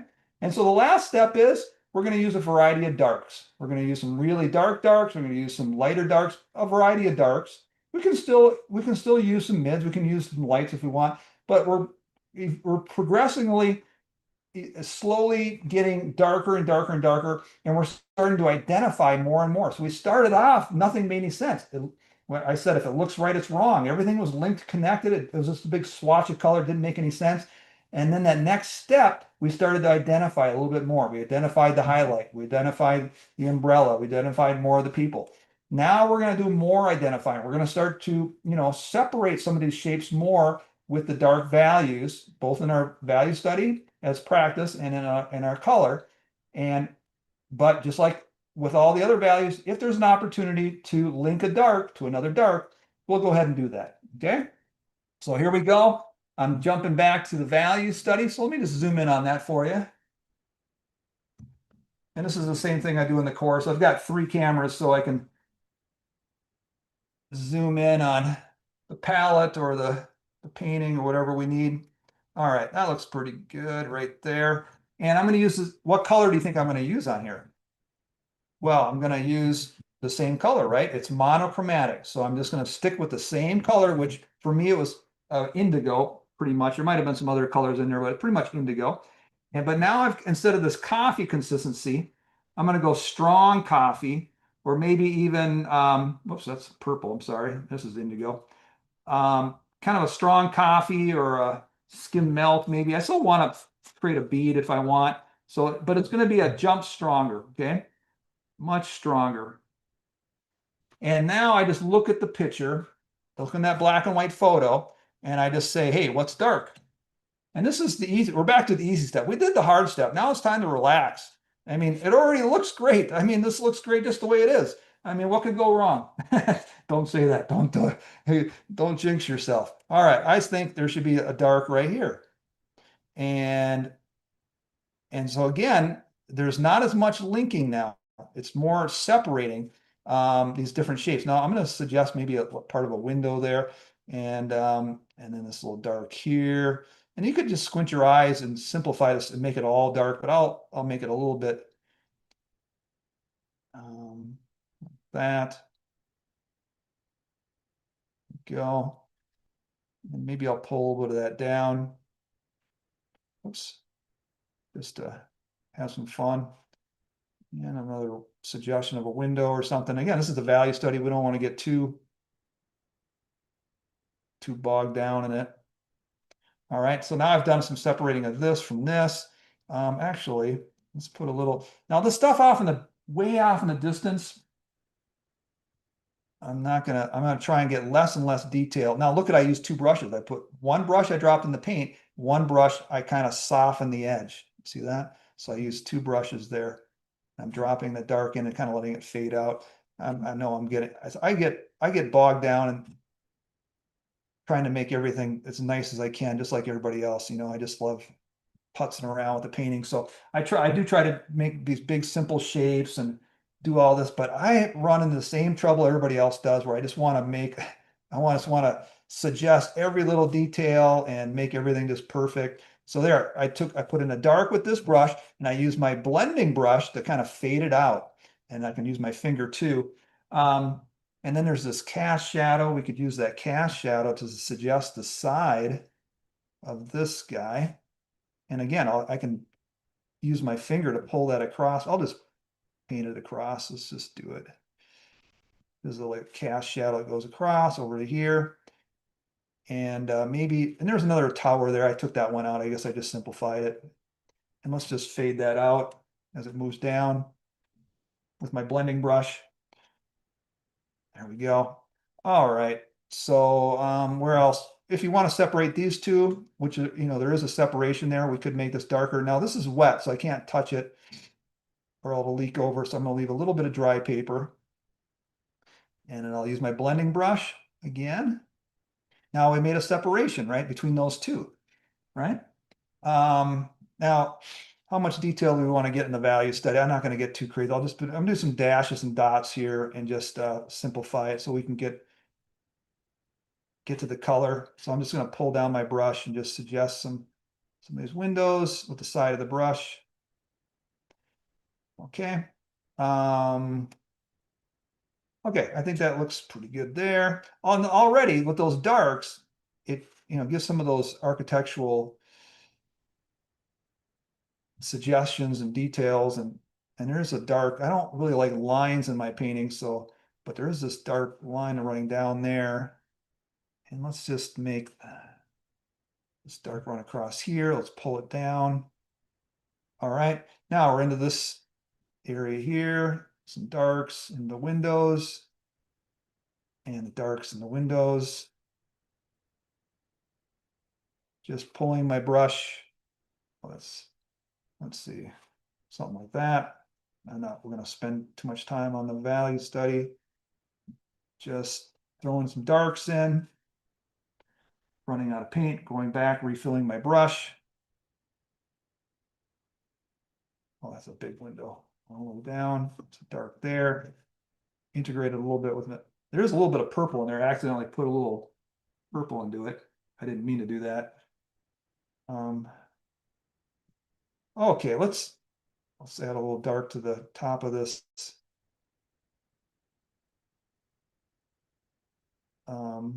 street light.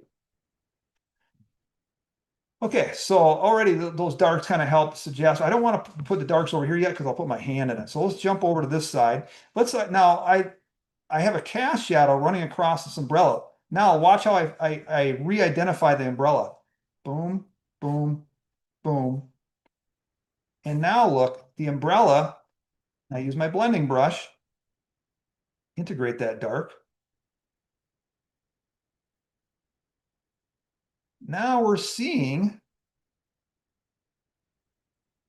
the whole umbrella. You see that? So I built a wall. I put the dark, I carved around it with a wall of paint. And then I took my blending brush and I took that dark and I pulled it out and incorporated it into the background. Now we can create more figures. There's another figure there, I had a figure. There he is. All right, there's a head of a figure. He's way off in the background. Using our dark values. I'm going to do some dashes and dots of dark so it doesn't look like just a halo of dark around the umbrella. And now, again, carving around everything that's white or light and mid values. So now there's a head of a figure that's a mid value. And I still got my whites and lights, but maybe there's some other figures that are not white or light. Maybe there's some mid values, and I don't want to spend a lot of time with this. So I'm going to just do my tic-tac-toe and just suggest jumbles of things with some scribbles, some dashes and dots, and let the viewer try and figure out, what's going on. Just give the impression of things, shapes and things back there. The viewer will go, oh, well, that must be if these things here are figures, these must be figures too, way off in the distance, right? I mean, what else could they be?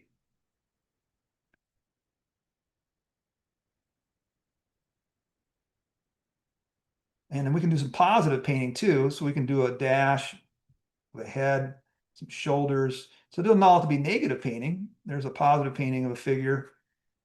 All right, and let's incorporate these darks into this. Maybe another figure back there. Dashes and dots. Again, having fun. Keep it loose. Let's just put a big dark here as the table. Suggest the table really quick. All right, now look at that. Now we've got a little market, a suggestion of a market. And now we're into the tough part. Look at, we're almost done. The hardest part is these figures, right? But there's not a lot of darks to put in. Already they look like figures. It's like, where's the dark? Well, maybe a little dark right there. Maybe right underneath the arm here. Just a little dash there, dash here and there. I think the rest of it is fine. Maybe a little dark underneath the foot. Okay, now with this guy here, you know what? I'm going to separate his two legs.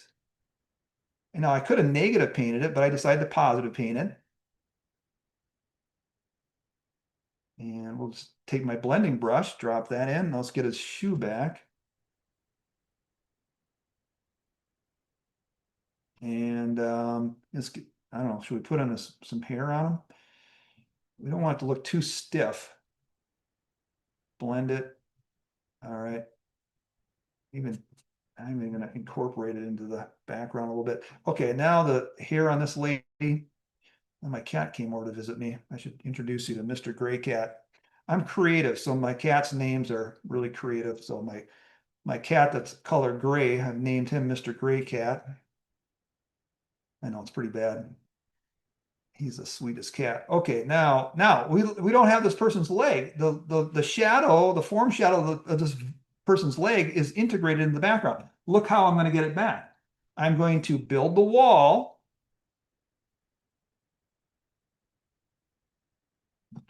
And then I take my blending brush and integrate that into the background. And now look at that. Now we see that the entire leg of that woman, right? But here's an important thing. Now, why is the background dark here and not over here? You know, whatever happens on this side of the woman has to happen on this side of the woman. So you got a little bit of, you got to keep it consistent. You got to make sure it continues. That dark doesn't all of a sudden just stop right, you know, right over here. And there's, you know, it's got to be over on the other side too. So let's bring a little bit of that dark. Whatever happens on this side of the woman's got to happen on that side of the woman, right? Right. You got it, Dave. That is a good thing to note. Okay, so now I'm blending it out, fading it out. Now that makes more sense. And it's dark over here. It's got to be dark over there, right? Okay. Where is it dark? Where is it dark? Where is it dark? You know, we can do these windows and things here. Let's just suggest boom, boom, boom.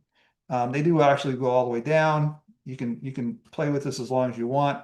Now there's this arc. And let's use the blending brush, side of the blending brush, pull it down, let it fade out. Now the dark on this woman, she's got some dark pants, dark skirt. Now that separates, see that, how that separates from the background? Well done, David, well done, you're doing it, this is amazing. All right, now the dark here underneath the purse, a little bit of a shadow. Okay, she's got a little dark on the shirt there. Okay, let's make this dark just to make it simplified and pop it out. I do kind of a dry brush, side of the brush, pull it down, and then we can use our blending brush, make it a fun watercolor. And let's get this figure identified a little bit better. There we go. That's better. Get that dark underneath his chin. Now he really pops. And where is it dark? Where is it dark? Where is it dark? That's all I'm asking myself. Where is it dark? Where is it dark? Where is it dark? Underneath his arm, it's very dark. And it kind of fades out. So it's kind of a soft and lost edge. It kind of goes harder edge there, fades out into this mid-value shape. And that's all we need to do. We can incorporate into the shadow here. Okay, there, done. All right, did those darks help pop that out? Like I said, boy, don't give up on your painting until you get those darks in. It really, really helps, you know, pull it together. Okay, let's do this now. Let's take this dark that we put here and let's put it on the color and see what it looks like. So let's put them side by side.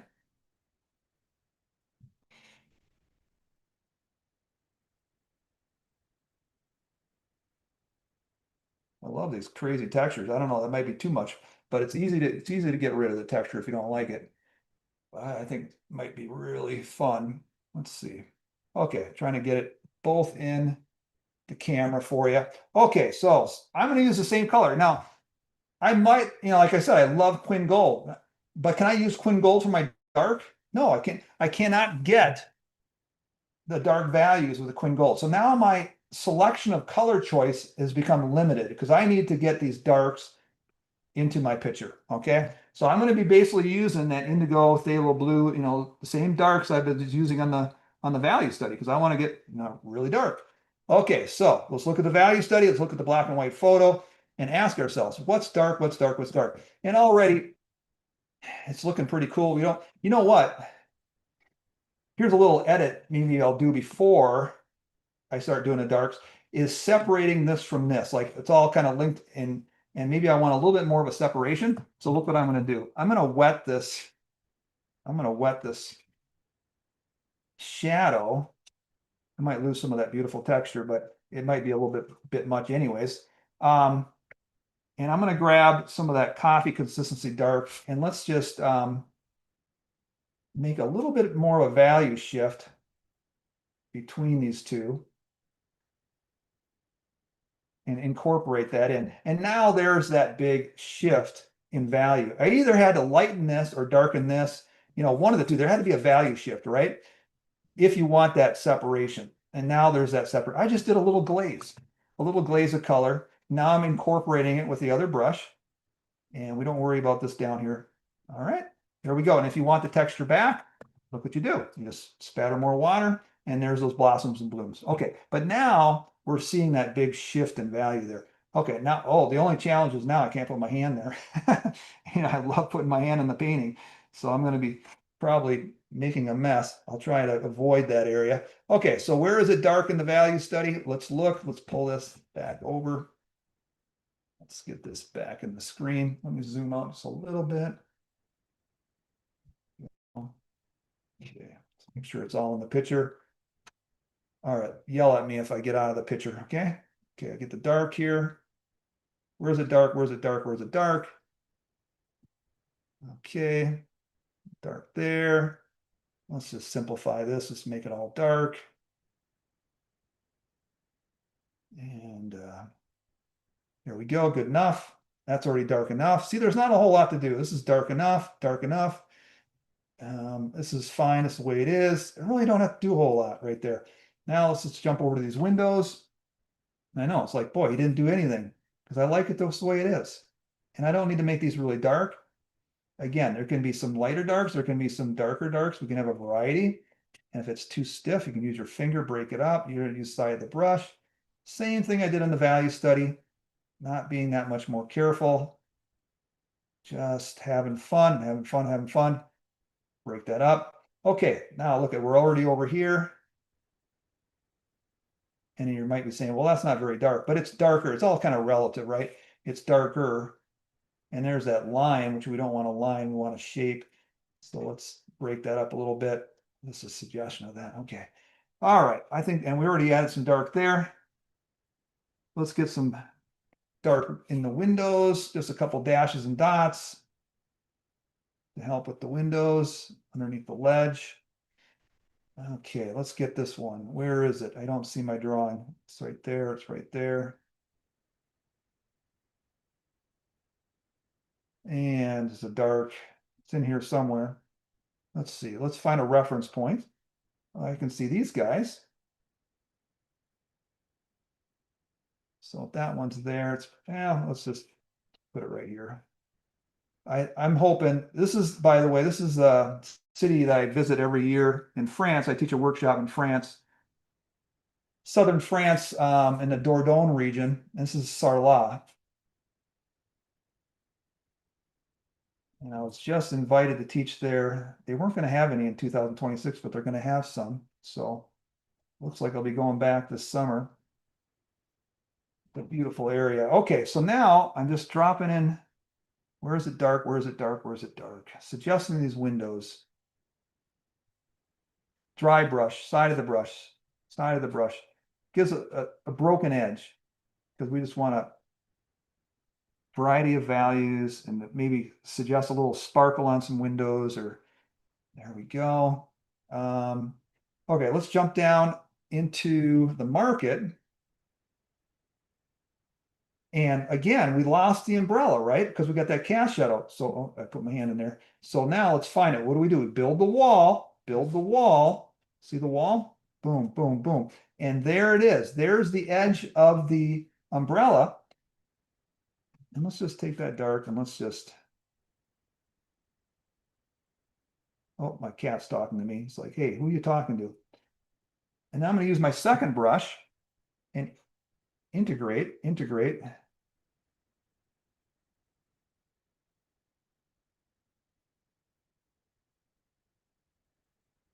And let's create some more.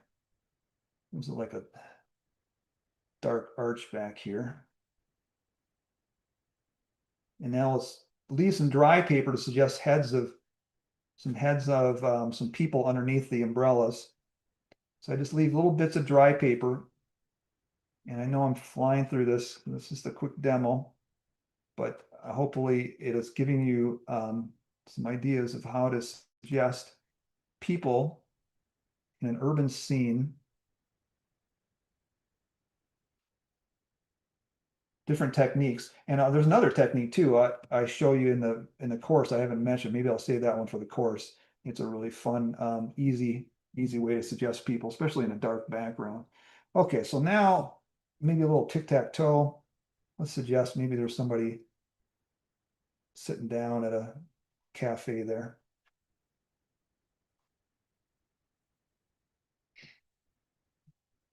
I know, I'm just letting that brush fly. And dashes and dots, dashes and dots, dashes and dots. He is out of control. Dark, dark, dark. We're almost done. Let's get some darks underneath here. A little highlight for maybe at the top of a table. And now we're back to these people. And I know it was, are we getting the sense that there's a bunch of people and things going on back in the market there? I'm getting that sense. I don't want a halo around. I drop in some more darks.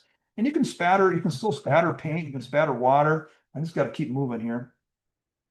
And we did some positive painting of some people too. So let's do that over here. And let's use that to negative paint around this woman again. Notice that most of the eye heads are pretty much on the same plane. Now there are some taller people, there are some shorter people, but they're around the same eye level plane. There might be some people sitting down, but okay, where is it dark in these people? Well, we already got it dark there. We're fine, we're fine. I don't think we need anything. I don't think we need anything. Maybe a little dark on this person's shoe. Again, maybe we can darken this shorts on this guy right here. And I know on the other one that I showed you earlier, I didn't negative paint this guy. I positive painted him. And now I'm showing you how I can negative paint him. So there's more than one way of going about all this.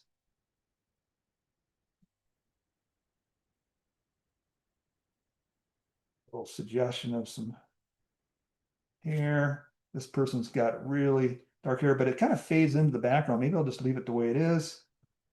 And now let's, actually this person's leg is already popped out. So we don't have to do anything there, I don't think, on this one. Dark underneath her dress. Boom, boom, boom. Where's it dark? Where's it dark? There's the shadows, which we already got. Let's get this arch. Pull it down.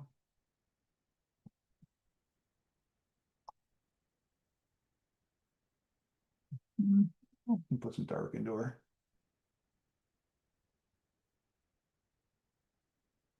Okay. Boy, it's already looking pretty good. Again, for a quick, let's darken this up. And we can use this to negative paint around this guy. Who's off on the side here. Actually, I'm using a blending brush to kind of pre-wet that and suggest this arch.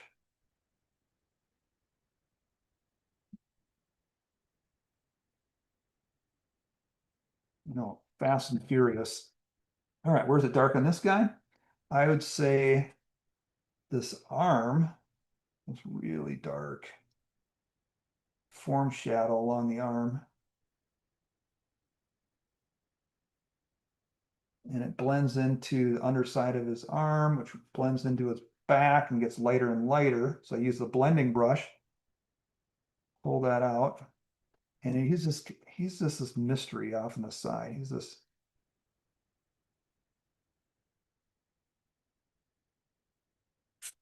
We don't give him a lot of attention. He's off on the side there. Okay, how did I do? Did I get most of the darks that I had here, pull them over here? I think we did pretty well. Now, the last step, which I think I don't need to do, but is edit some details. So if there's, putting birds in, if you wanted to glaze some color, like let's say your shorts are kind of light, maybe you could glaze some red on them, give her some red shorts or some blue shorts, or you could use some opaque white and you could, like here's some opaque white here. This is the Dr. P.H. Martin's bleed proof white. I could take this and we could suggest other people with this. We could take a little bit of white if you're not opposed to using some white. And you could say, well, I'm going to put another person right here. And you could just a little bit of a highlight on a side of a head, right? And a shoulder.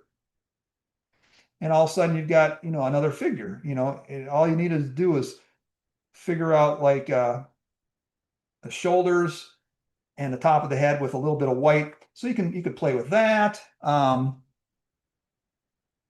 think, what do you think about these crazy colors and textures? Isn't that fun? And we still made that separation with a quick glaze. We've got the umbrella coming out. We pop that umbrella out, even though we made it mostly a mid value. All right, I think it looks pretty good. What do you think, Hannah? Looks great. Looks beautiful. Looks so alive. Thanks. It was just super fun, spattering more water on there. I'll go to the stop share, see if there's some questions or anything. There we go. Let's take a look. We had a question from Susan, which was how, if I interpreted correctly, how do you think about focal point in this one? Oh, yeah, Is good that, question. Yeah, yeah, I don't think that's a good question. I don't think there needs to be one focal point. I think you can have multiple areas of interest. Now, again, what attracted me to this subject was, the interesting, the action line of the shape, the cast shadow. I did try to bring in the viewer's eye a little bit by darkening a little bit around those figures in the foreground. So I think, there's multiple areas of interest in this one for sure. Definitely one of them is, the really light value figures against a dark background. But there's definitely multiple areas of interest, including that big cast shadow. yeah, absolutely. And the beautiful lines of the buildings. And we had one question from Christine that I also think we can take now, which is, I wonder how you keep each one of value color to be the same across the painting. Do you make a big puddle of it in the little dishes? That is always my difficulty. So when we use color to get the values to be cohesive in that particular mid-value layer or whatever layer we're at. Oh, yeah, yeah. Well, first of all, don't be too hard on yourself. Remember, with each value, there's a range. There's a range of light values. There's some lighter lights, there's some darker lights. There's some lighter mids, there's some darker mids. Lighter darks, darker darks. So you don't have to have them all the same value. There can be a range. And even, and it's all relative. Like after I do my light values, I might put in some mid values and people might say, well, that's not a very strong mid value, but as long as it's darker than my lights Yeah. and it has that value contrast, we're trying to get the contrast, then it can still work. But yeah, I do make lots of puddles when I do my value study. Before I did the value study, I made a big puddle of that indigo, mostly indigo. And so I didn't have to go back and recreate it. So hopefully that value stayed consistent throughout. But again, I did want a little variation. Yeah, but I think that you have on your palette in those little those little handmade Wells, yeah, the bowls, yeah, wells, yeah. they have a lot of water in them compared to many other artists who just use the water in the brush and hope that that is enough. And I think that depends on what size of the brush you're using, what kind of technique you're using, and if you're used to working with little water on your palette and little water in your brush, and then all of a sudden you're jumping into a David Smith session, that's gonna be challenged because the paper will soak up that water and you will be like, oh, I didn't cover the entire space. So I think that every artist will have their own unique combination of aspects that make their technique work in practice as well. Definitely, yeah. There's more than one way of going about it. This is that's probably the most common comment I get is, "Boy, do you work wet?" Yeah. And I really do work with a lot of puddles, spattering water. My palette is just, Yeah. it's just a huge puddle of color.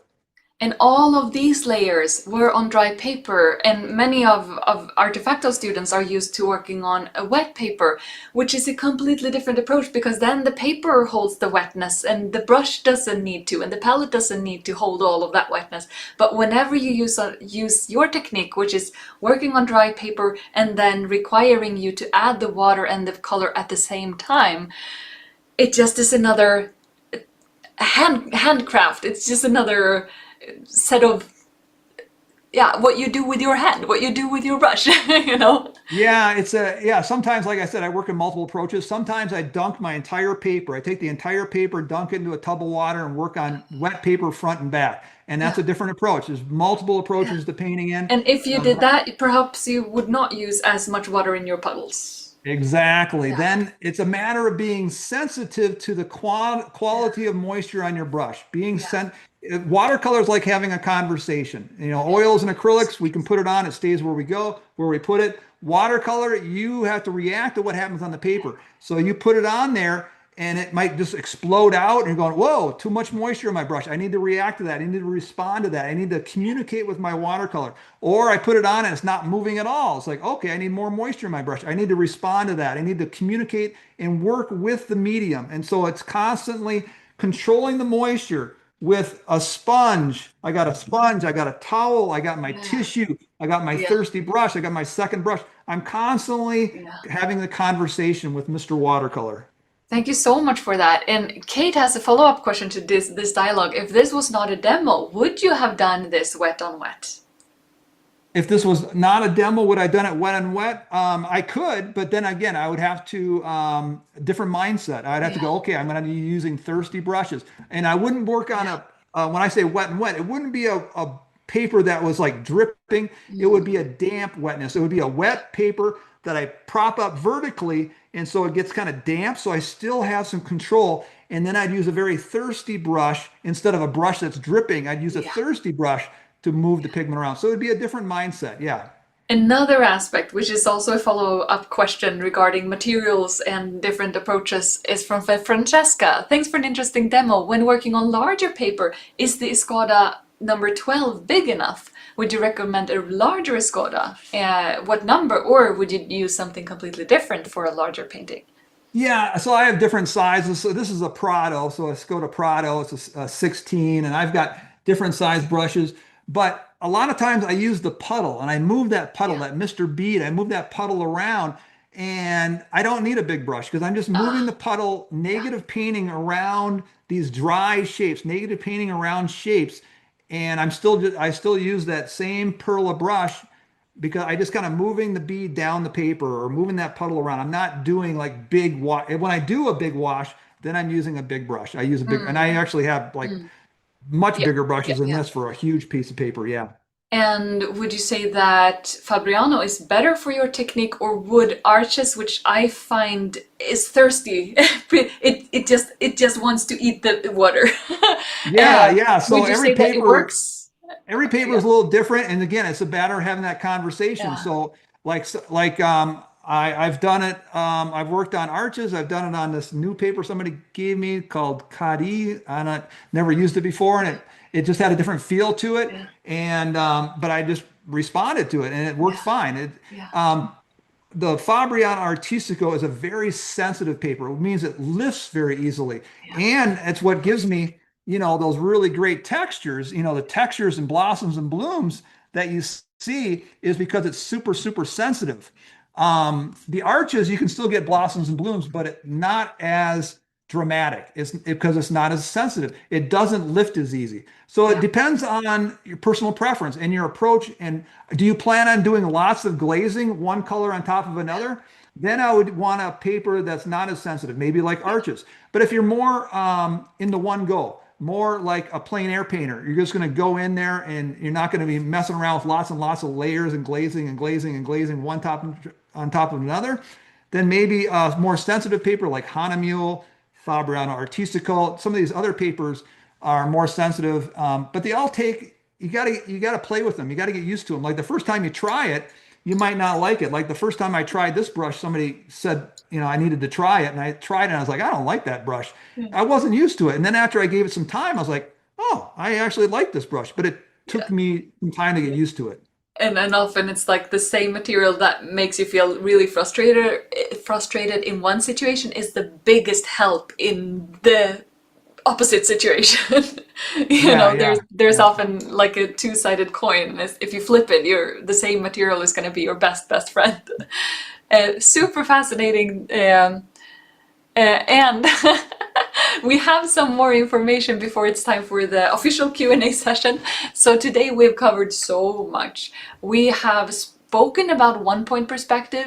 We have seen how to place multiple figures at various distances and working with atmospheric depth with these different values and different techniques, suggesting detail without overworking, creating complex unified composition.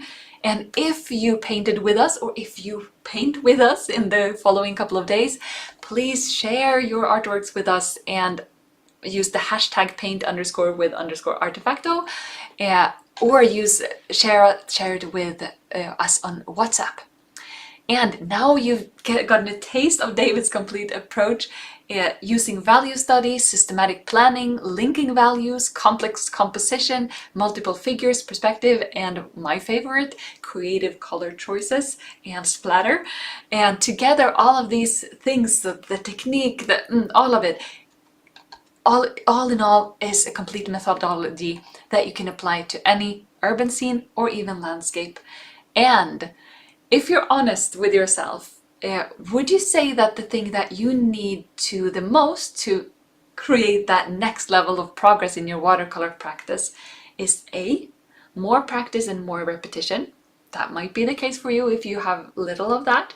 Or B, honest feedback on my work. That can be a real game changer whenever we are emotionally ready for that next level.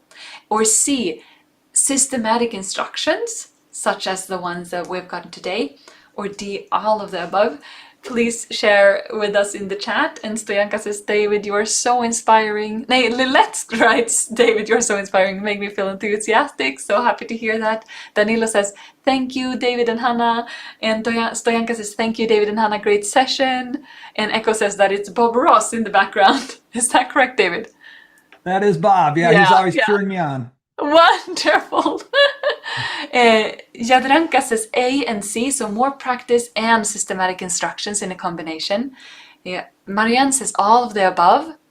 Cynthia says more practice and all of the above. Ben says honest feedback on my work. Wonderful. And Kate says D, so all of the above. Jenny says more practice and systematic instructions. Anne says that systematic instructions is the most valuable next thing for progress for her. Linda says honest feedback. And we have Kiki saying C, so systematic instructions. Danilo says all of the above. Nilay says A and C. There are lots of A's and C's. Wonderful. And Christine says, thank you for your response. I love how you are so free with your way of painting using watercolor and your enthusiasm playing with colors. Thank you too much. Thank you for those sweet words, Christine. And then we have Richard saying D, so all of the above. And Raid saying honest feedback on my work. And Reld says that as well. Marilyn says genius and D, all of the above. Beverly shares, thank you, really enjoyed this painting. Inger also says A and C. And Irina says D, so all of the above. And Jerry says, thank you, love moving the bead, we'll try that. Wonderful. And the best to you, says Elizabeth. And Irina also says all of the above. So as you can see, different people will have different perfect fits. And that's also why we have several different plans. If you want to learn more from David, there's gonna be a fit that is the best for you. So now you have seen how David teaches. It's very clear, it's very systematic, it's patient and detailed, and he shares everything, not just how he paints, but why, all of the thought processes, all of the little hints. And the full program, if you were to join that will give you 16 hours of this kind of instructions on 3 completely different subjects where you get to paint landscapes, animals integrated in urban scenes, figures integrated in urban scenes, more perspective, more textures, more techniques, and more of this enthusiastic joy of painting. So the format is over-the-shoulder demonstrations with a real classroom experience, meaning that there are students there in the room. So David always is there at the time where other people are painting along with him. So you will feel that your rhythm and your pace is taken care of in a way that it could not be today. Now we had to move quickly, but this is going to be even clearer, even more step by step, and even more learning for all levels. It's a high quality production with 3 different camera angles, all in all. And here's an overview again.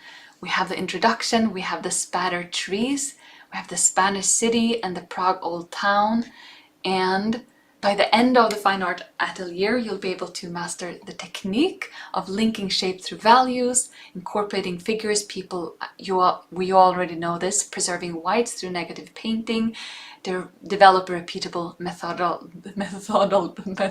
methodical process. It's always hard when I have a Swedish version of that word competing with the English version. Metodisk, methodical.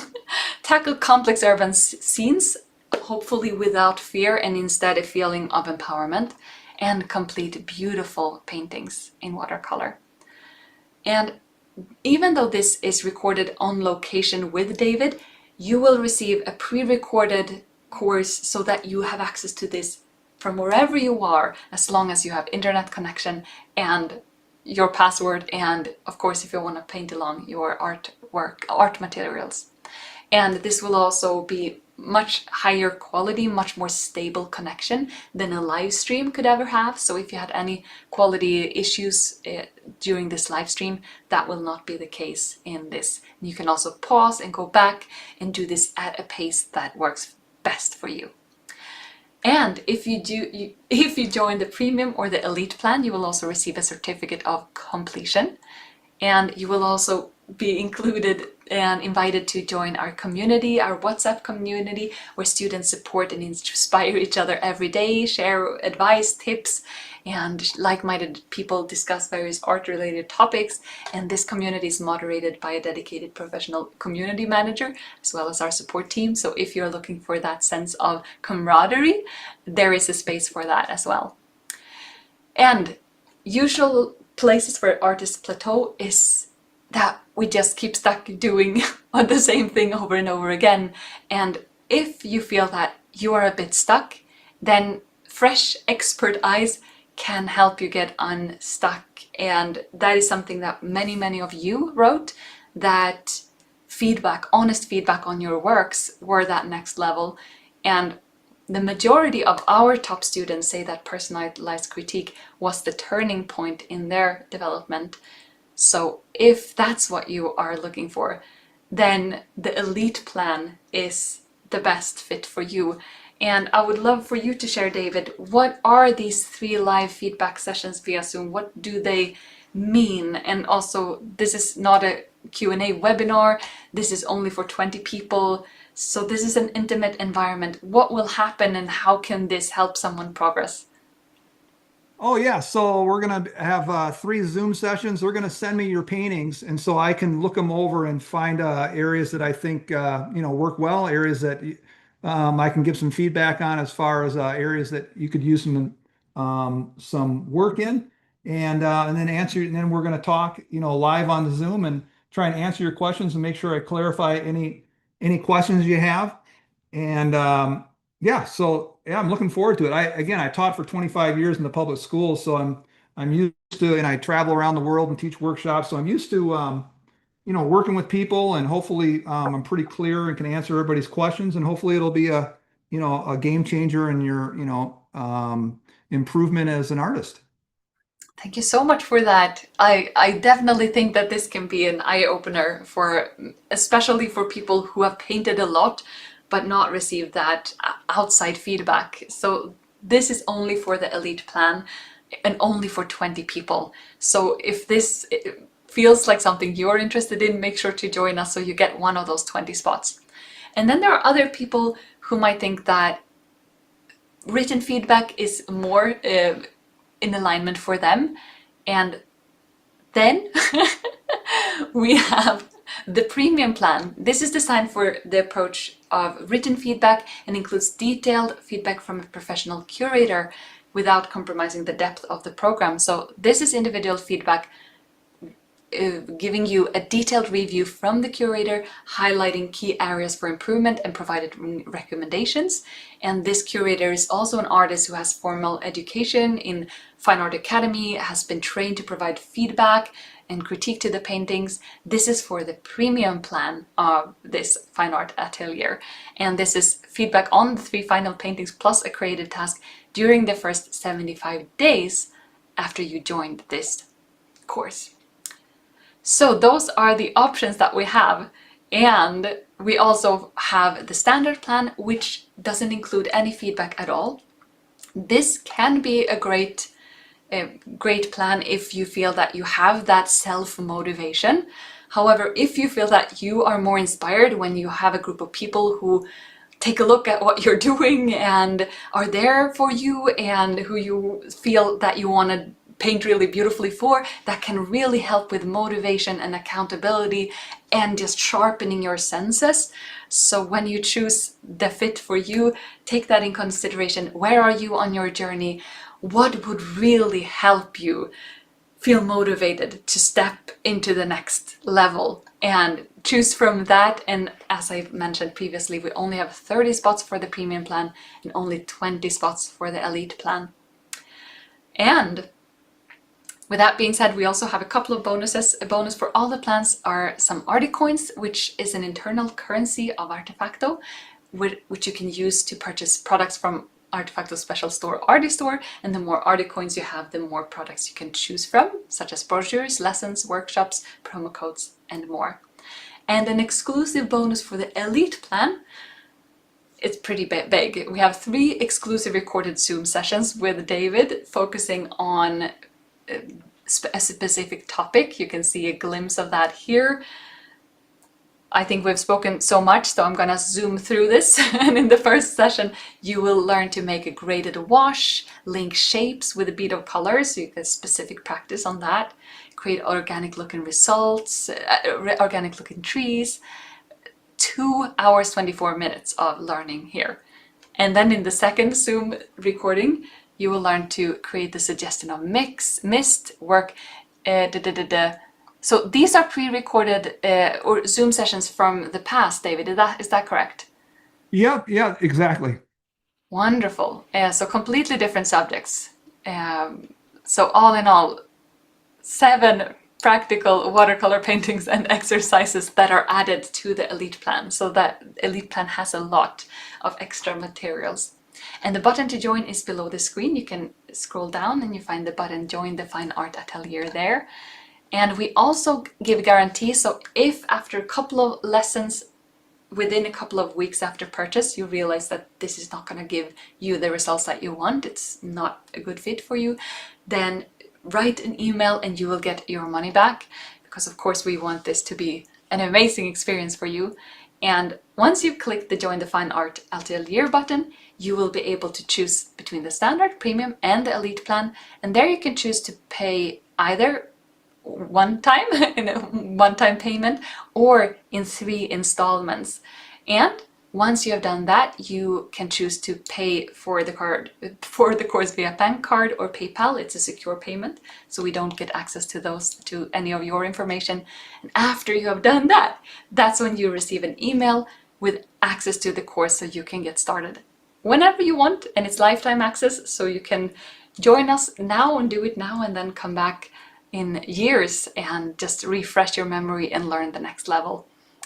And as I mentioned, we do have an installment option, and after the 3 installments, that's when you get the bonuses and lifetime access. So let's dive in. So save your spot, and especially if you want to join the elite plan and if you want to join the premium plan, make sure to do so you get one of those limited spots. And discover how to integrate figures in your paintings so they feel like part of the scene together with David R. Smith. And now I'm gonna ask you, before we start our Q&A session, David, I'm gonna ask you the question, do you have time for any questions? Oh, sure. I can take some questions. You bet. Wonderful. Teresa, you think about that. Thank you so much. Christian says, thank you for this great workshop. And yes, Susan. And Hrön, I have to learn how to pronounce your name, Hrön. Hrön. I'm trying to figure that out, but I don't. I'm gonna ask. I have Icelandic friends and family.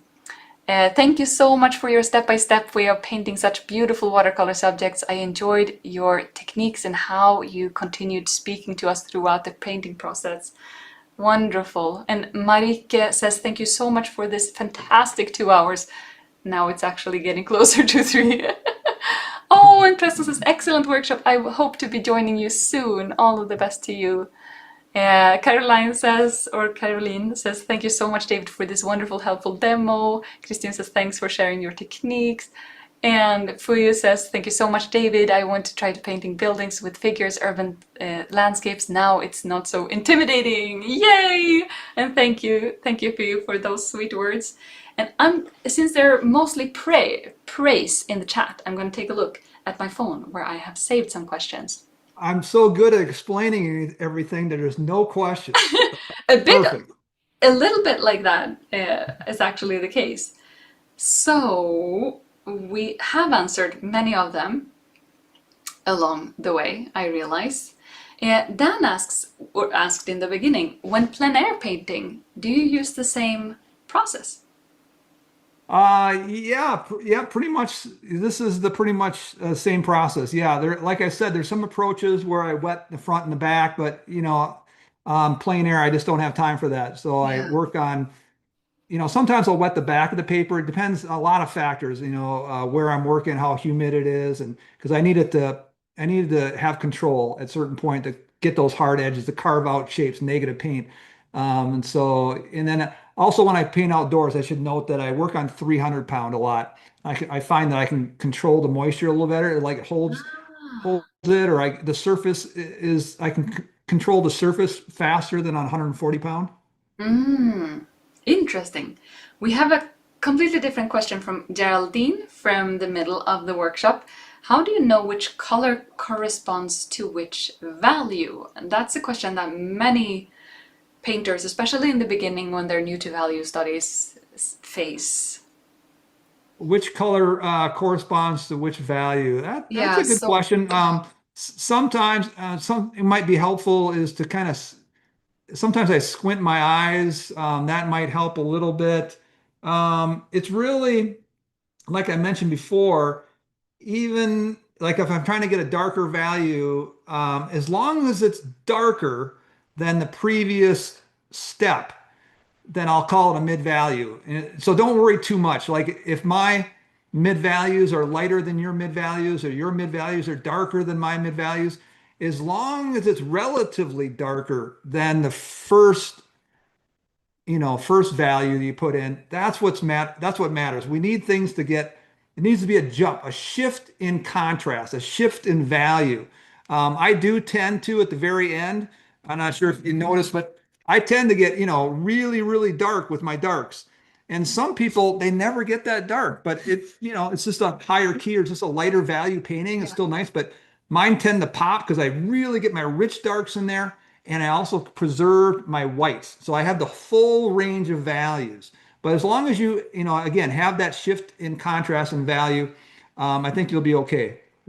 Thank you for that. We have two questions that just popped into the chat.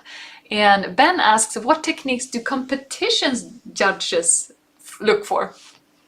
Oh, well, jeepers. Yeah, you tell me when you learn that answer, because I'm going to need that when I enter my competitions, right? Yeah, every juror is unique, so you don't want to try and guess what these jurors are looking for, because it's super subjective.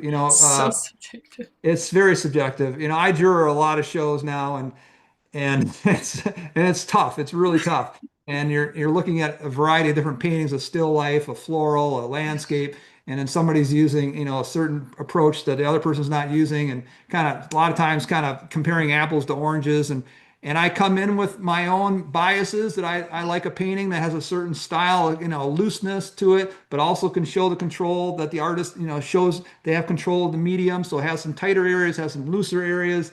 And other artists, they just like a photorealistic, hyper-realistic painting, and that's what they like. Everyone's different, and so yeah, you just got to put your best foot forward, and don't worry, don't take offense if the juror doesn't choose it, because if another juror was in there, they might choose it. It's so subjective. So true. Geraldine has a question. Is red darker than blue in your experience? I guess that depends on what red you're talking about and what blue you're talking about. Yeah, and also the consistency. Like Yeah, you can take a red, like here's a red in the, there's some red in the umbrella, and there's a really light red, right? And then there's yeah, some red that's a little stronger in the umbrella. It's a stronger consistency. yeah, And so if you got a lot of water, here's some green, right? Some strong green, here's some light green. yeah. If there's a lot of water in it, it can be a super, super light value. Yep. And you can see in the gray, here's your value study. If the gray's got a lot of pigment in it, it can be super dark. If the gray's got very little pigment in it, it can be super light. So it really depends on the consistency of the paint. How much That's, water is in your brush in relation to the pigment? uh, That being said, there's certain colors that just never can get dark. Like, take a Winsor lemon yellow, a yeah, really bright yellow, it can never ever get, to a dark value. But as far as a blue versus a red, it really depends on how much water you have in your brush versus the pigment. yeah, and Indan Throne or Indan Threne, that is pretty dark in itself, whereas the cerulean is pretty light in itself. And Yeah, yeah, yeah. we had a question from Louis. Louise. Great workshop as usual, David. Did you use the same technique for your fountain painting? So I've actually found the fountain painting. I think this is a fountain painting in question. And I assume that you also worked with some masking and lifting here, but otherwise it's probably pretty similar. Would you like to share some Sure. technical tips on this one? Yeah, and the fountain painting, that was the one that won the top award at the TWSA. I did apply some masking fluid, of course, in those really bright whites, and even the whites that are running down the center of the fountain in the green area, that was masked as well. Yep, even in that area, that was masked as well. But then after I took the masking off, I went in and I took a wet brush to it and kind of tinted it. And I also, in some places, I took a Fritz scrubber, a stiff bristle brush, and I softened some areas. Yeah. And then, yeah, in some areas, I took a utility knife and I popped out some whites, Ah, scratched out some whites. So I hmm. used a variety of techniques. Yeah, but there was some overlap as far as the process of working light to dark, but instead of carving around negative painting around the whites, I preserved the whites using masking fluid. So again, I work in a variety of approaches. Sometimes I'll work with masking fluid, sometimes I won't. Sometimes I'll wet the entire paper, sometimes I won't. That painting, by the way, that fountain painting, it was 99% done, and I put it into the tub of water, into a bathtub of water, took it out and continued working on it.